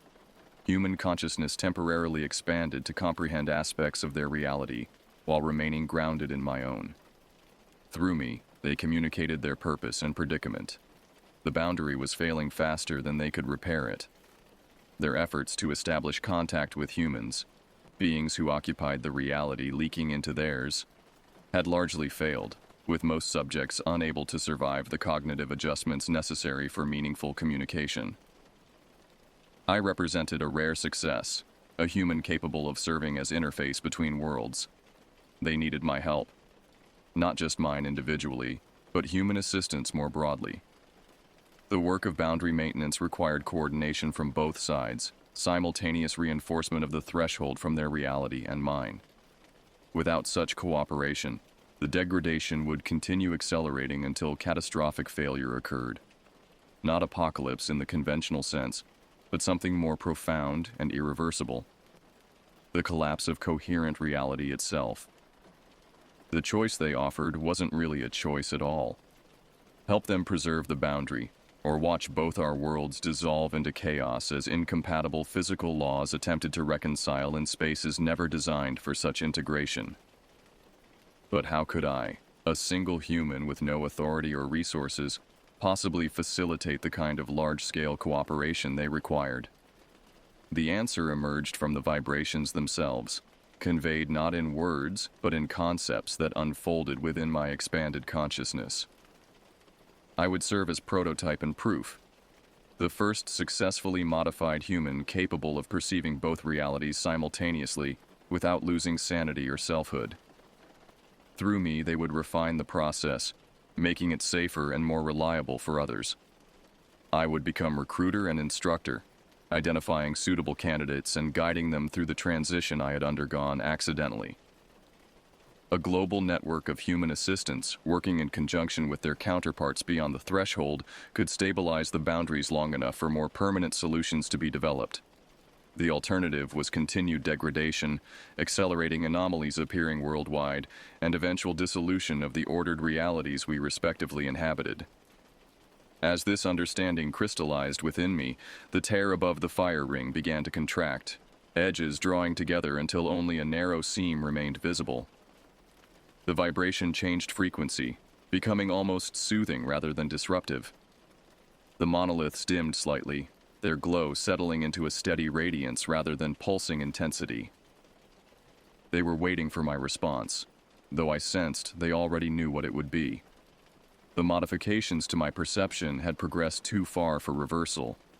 I could not return to normal human existence, even if I chose to reject their proposal.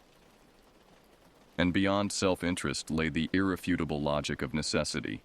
Someone had to begin this work, to serve as conduit between worlds that had never been meant to interact yet now required careful integration to prevent mutual destruction. I understand, I said aloud, my voice sounding strange in the vibration-filled air. I'll help you. The seam vanished completely, the tear sealed for now but capable of reopening when needed. The monoliths brightened momentarily in what I somehow recognized as acknowledgement, then dimmed to barely perceptible luminescence. The vibration receded gradually, returning to levels that human senses could tolerate comfortably. I stood alone in the clearing, surrounded by 7 rectangular objects that now appeared as ordinary stone markers to conventional perception. But I could still see their true nature, the complex technology disguised as simple monoliths, the patterns flowing across surfaces that ordinary vision would register as merely reflective. My transformation was complete. I remained human in body and largely in mind, but my perception had been permanently altered, expanded to encompass aspects of reality most people would never experience. I could see the boundary between worlds now, could recognize where it grew thin and vulnerable, could identify potential points of failure requiring attention. More importantly, I could recognize others with the potential for similar adaptation, humans whose neurological structure and psychological flexibility might allow them to undergo the transition successfully. They would be rare, perhaps one in thousands, but they existed. My task was to find them, to explain what was happening to our world, to guide them through the process I had experienced. Together, we would form the human contingent of a trans-reality maintenance crew, preserving the structural integrity of existence itself until more permanent solutions could be implemented. It was a mandate both absurd and profound, a responsibility I had never sought, yet could not ethically reject. As I gathered my pack and prepared to leave the clearing, I noticed the final transformation, the forest around me now visible in its true nature, not just trees and earth, but a complex tapestry of energies and information flows, a living system that functioned as interface between incompatible realities. What had seemed hostile during my first visit now revealed itself as simply alien, operating according to principles I was only beginning to comprehend. I would return to human civilization carrying this expanded perception, this terrible knowledge of cosmic architecture under threat. The work ahead would be difficult, perhaps impossible, identifying suitable candidates, convincing them of truths that defied conventional understanding, guiding them through transformations that would irrevocably alter their relationship to reality. But the alternative was unthinkable. As I made my way back along the trail toward my waiting vehicle, I began mentally composing the narratives I would use, the explanations and demonstrations that might convince at least a few others to join this strangest of endeavors. The boundary needed maintenance from both sides, and I had become its first human engineer. The forest around me seemed to approve, adjusting its patterns to facilitate my passage, guiding me back to the world I would now perceive differently forever. Not with fear or hostility, but with the clear sight of someone who had glimpsed the machinery beneath apparent reality and accepted responsibility for its continued function. 3 months have passed since my return from the forest. Winter has settled over the city, covering familiar landscapes with snow that appears ordinary to most observers, but reveals complex energy patterns to my altered perception. The transformation that began with a chance encounter in a remote clearing continues to develop, my understanding expanding as the entities beyond the threshold communicate through the connection we've established. I've learned to navigate two simultaneous realities: the conventional world of human society and the underlying framework of boundaries and thresholds that separates our domain from others. This dual awareness no longer overwhelms me as it did initially. I've developed techniques for filtering my perception, focusing on ordinary reality when necessary, while maintaining peripheral awareness of the boundary conditions surrounding me. The physical manifestations of my connection have stabilized. The iridescence remains visible on my skin but has stopped spreading, now covering approximately 30% of my body in patterns that shift subtly in response to boundary fluctuations in my vicinity. I've adapted my wardrobe to conceal these markings when among ordinary people, though occasionally someone with particularly acute perception notices something unusual about my appearance. I've begun the work assigned to me, identifying potential candidates for recruitment into what I've come to think of as the Boundary Maintenance Network. The entities provide guidance, highlighting individuals whose neurological structure suggests compatibility with the modifications required for trans-reality perception. I approach these people carefully, assessing their psychological resilience before revealing even hints of what I've experienced. Most respond with predictable skepticism or concern for my mental health. A few recognize something genuine in my account, perhaps because they've experienced minor boundary anomalies themselves. Inexplicable time slips, glimpses of geometries that shouldn't exist, encounters with places that feel wrong in ways they can't articulate. These individuals become my focus, potential allies in the work of stabilizing reality itself. The process of bringing others into awareness requires delicacy and patience. Unlike my accidental and traumatic initiation, I can offer guided exposure to boundary phenomena, controlled introductions to the vibrations and resonances that facilitate perception across domains. Of the 17 candidates I've approached so far, 3 have begun the transition successfully, their consciousness expanding gradually to encompass aspects of the reality beyond the threshold. Jordan was first. a quantum physics graduate student whose research had already led her to question conventional models of space-time. Her adaptation progressed smoothly, her scientific background providing conceptual frameworks that accommodated the seemingly impossible phenomena she encountered. Within weeks, she could perceive the rectangular anomalies without assistance, could feel the vibrations that signaled boundary thinning in urban environments. Kai followed, an artist whose abstract sculptures had unconsciously replicated patterns from beyond the threshold, suggesting innate sensitivity to trans-reality information. His transition was more difficult, accompanied by perceptual distortions that initially manifested as apparent psychosis. But with careful guidance and support from both myself and the entities, he stabilized into functional awareness, his artistic work now deliberately incorporating elements that strengthen boundary integrity through means I still don't fully understand. Elena came third, a retired anthropologist whose lifetime studying liminal cultural practices had prepared her consciousness for expansion beyond conventional parameters. Her adaptation continues, slower than the others but potentially more complete, her decades of disciplined observation allowing her to integrate new perceptual information without becoming overwhelmed. Together, we constitute the beginning of a human response team to boundary degradation. Each brings different skills and perspectives. Jordan's theoretical understanding of quantum fields, Kai's intuitive grasp of reinforcing patterns, Elena's contextual knowledge of how human cultures have historically interacted with threshold phenomena.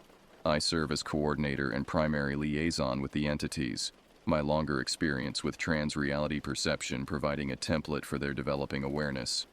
Our work focuses on identifying and reinforcing vulnerable points in the boundary, places where the threshold between realities has grown dangerously thin.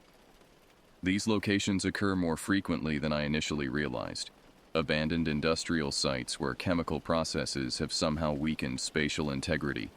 Ancient ceremonial grounds where millennia of ritualized attention have worn pathways between domains, deep subterranean spaces where the physical architecture of Earth itself creates natural resonance chambers.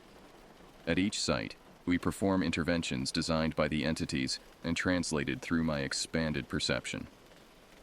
Sometimes these involve physical modifications to the environment, arrangements of specific materials in geometric patterns that dampen harmful vibrations.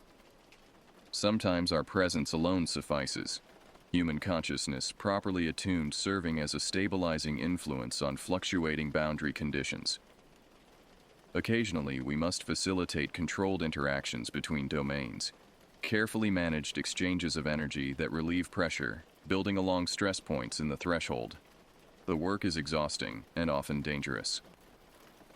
Boundary reinforcement requires sustained attention at frequencies human neurophysiology wasn't designed to maintain.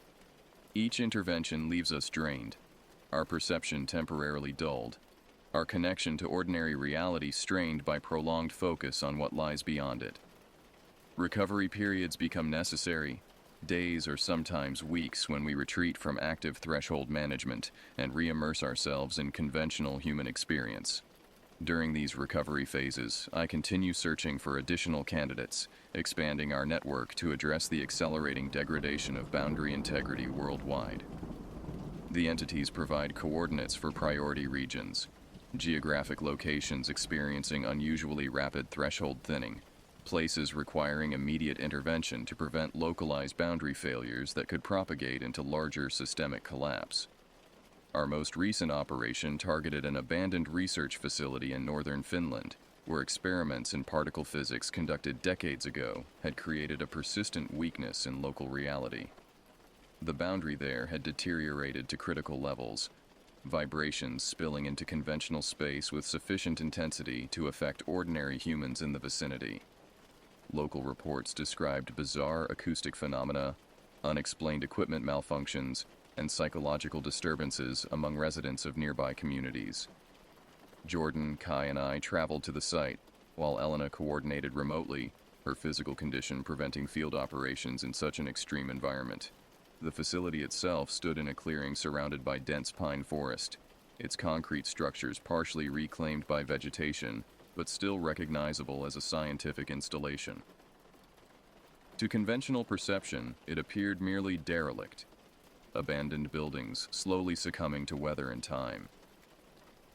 Through our altered senses, however, it revealed itself as a wound in reality, a place where the boundary had worn so thin that direct visual perception of the domain beyond was possible without technological assistance. Rectangular tiers hovered in open air throughout the complex, some large enough to admit human passage, others microscopic but numerous, like a sieve allowing constant transfer of energy between incompatible realities. The entities had prepared us with intervention protocols, specific movements, sounds, and mental states that would help stabilize the deteriorating threshold. For 3 days, we worked in shifts, maintaining constant attention on the boundary fluctuations, applying techniques that felt part physics, part ritual, part direct manipulation of fundamental forces through consciousness itself.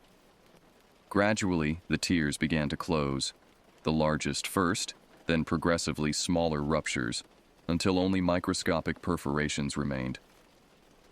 These would heal naturally over time, the entities assured us, now that the major breaches had been sealed. As we concluded our operation and prepared to depart, the facility appeared different through both conventional and expanded perception, still abandoned, still decaying, but no longer leaking reality from its seams. This pattern of identification, intervention, and recovery has become our existence. Jordan maintaining her academic position as cover for research that directly supports our boundary work. Kai incorporating maintenance symbols into installations commissioned for public spaces. Elena developing historical context for threshold phenomena that helps predict future degradation patterns. And myself continuing to recruit, to coordinate, to serve as primary translator between human understanding and the entity's incomprehensible perspective. We are too few, our efforts too limited to address the global scale of boundary deterioration. The entities confirm what I've suspected since beginning this work. The threshold weakening is accelerating despite our interventions, driven by factors both natural and anthropogenic. Cosmic background radiation, shifting magnetic fields, technological developments that inadvertently generate resonance patterns damaging to trans-reality architecture, all contribute to a progressive thinning that our small network can temporarily mitigate, but not reverse. More concerning are indications that other entities, different from those I initially encountered, have become aware of the weakening boundary and see opportunity rather than catastrophe in its potential collapse. These opposing forces, the entities term them dissolutionists, in concepts that translate poorly to human language, actively work to accelerate degradation, seeking integration of realities that would destroy the coherence of both domains, but potentially allow new forms of existence to emerge from the chaos. We've encountered evidence of their influence. Boundary sites deliberately damaged rather than naturally degraded, human proxies performing rituals designed to weaken threshold integrity, technology deployed specifically to generate harmful resonance patterns. These discoveries have transformed our understanding of the situation from maintenance project to active conflict, with reality itself as contested territory. The entities have responded by accelerating our recruitment efforts, identifying clusters of potential candidates in regions experiencing heightened boundary stress. My role has expanded accordingly, no longer just recruiter and coordinator, but trainer of trainers, developing protocols that allow successful initiates to guide others through the transition to expanded awareness. Our network now includes 27 active members across 4 continents, with another 42 in various stages of perceptual transition. Each new recruit strengthens our capacity for intervention, but the rate of boundary degradation continues to outpace our growth. The entities estimate critical threshold failure within 5 years without more comprehensive measures, a timeline that lends desperate urgency to our efforts. I've begun documenting everything: the process of perceptual expansion, the techniques for boundary reinforcement, the signs of deliberate sabotage by dissolutionist forces. This record serves multiple purposes: training material for new recruits, evidence for convincing potential allies, and contingency information should our current approach fail. I maintain copies in multiple locations and formats, including one set sealed in a time capsule buried at coordinates known only to the core network members. The personal cost of this work increases as my perception continues to evolve beyond conventional human parameters. I experience episodes of dissociation when boundary activity intensifies, periods when my consciousness seems to exist partly in this reality and partly beyond the threshold. These episodes last longer each time, returning me to ordinary awareness with decreasing completeness. The entities assure me this represents adaptation rather than degradation. My consciousness developing capacity for simultaneous existence in multiple domains, becoming more effective as interface between realities. But I recognize the trajectory leads toward something less than fully human, or perhaps more than human, depending on perspective. Either way, I am becoming something different from what I was before entering that forest clearing. I accept this transformation as necessary cost for the work we undertake. The boundary must be maintained, the threshold between realities preserved long enough for permanent solutions to be implemented. If personal identity becomes casualty of this effort, so be it. A small sacrifice compared to the alternative of complete reality dissolution. Tonight, I sit in my apartment reviewing data from monitoring stations our network has established at key boundary sites worldwide. The patterns confirm what I've sensed directly: a surge in degradation events across all regions, with particular intensity in areas of high population density and technological concentration. Urban centers have become hotspots of boundary thinning, human activity somehow catalyzing the very weakening we work to prevent. Tomorrow we deploy to a new priority location, a metropolitan area experiencing sudden acceleration of threshold deterioration coupled with unusual dissolutionist activity. Jordan has developed detection equipment that functions in conventional reality, allowing identification of boundary stress without expanded perception. Kai has created installation art incorporating reinforcement patterns for public spaces throughout the target zone. Elena has compiled historical records suggesting the area has served as threshold point for centuries, with local folklore describing phenomena consistent with boundary permeability. I will coordinate on-site, directly engaging with local manifestations of trans-reality entities while guiding our human team through precisely calculated interventions. The operation carries significant risk, the highest concentration of boundary anomalies we've yet encountered in an urban environment, combined with confirmed dissolutionist presence working actively against our efforts. But risk has become constant companion in this strange existence I now inhabit. Since that September day when I drove to a forest seeking solitude and found instead a tear in reality, nothing has remained certain except the necessity of the work itself. The boundary must be maintained, the threshold preserved, reality kept coherent enough for life to continue its complex dance of existence.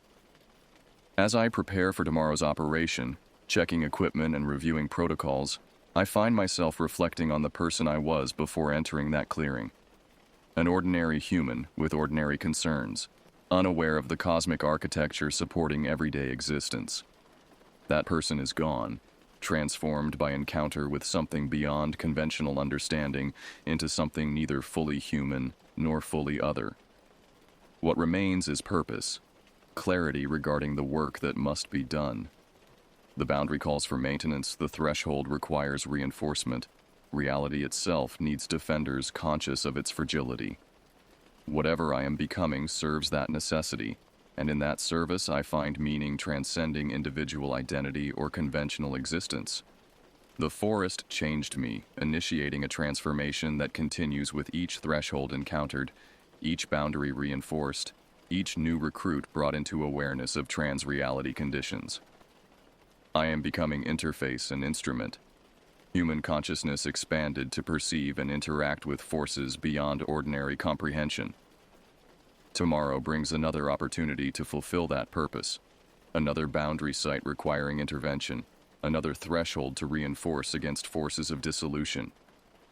I will meet it with the strange calm that has replaced fear in my expanded awareness, the certainty that comes from glimpsing the machinery beneath apparent reality and accepting responsibility for its continued function. The boundary must be maintained, The work continues, and I with it, changed but resolute, transformed but determined, no longer the person who entered that forest clearing, but something necessary for the preservation of reality itself.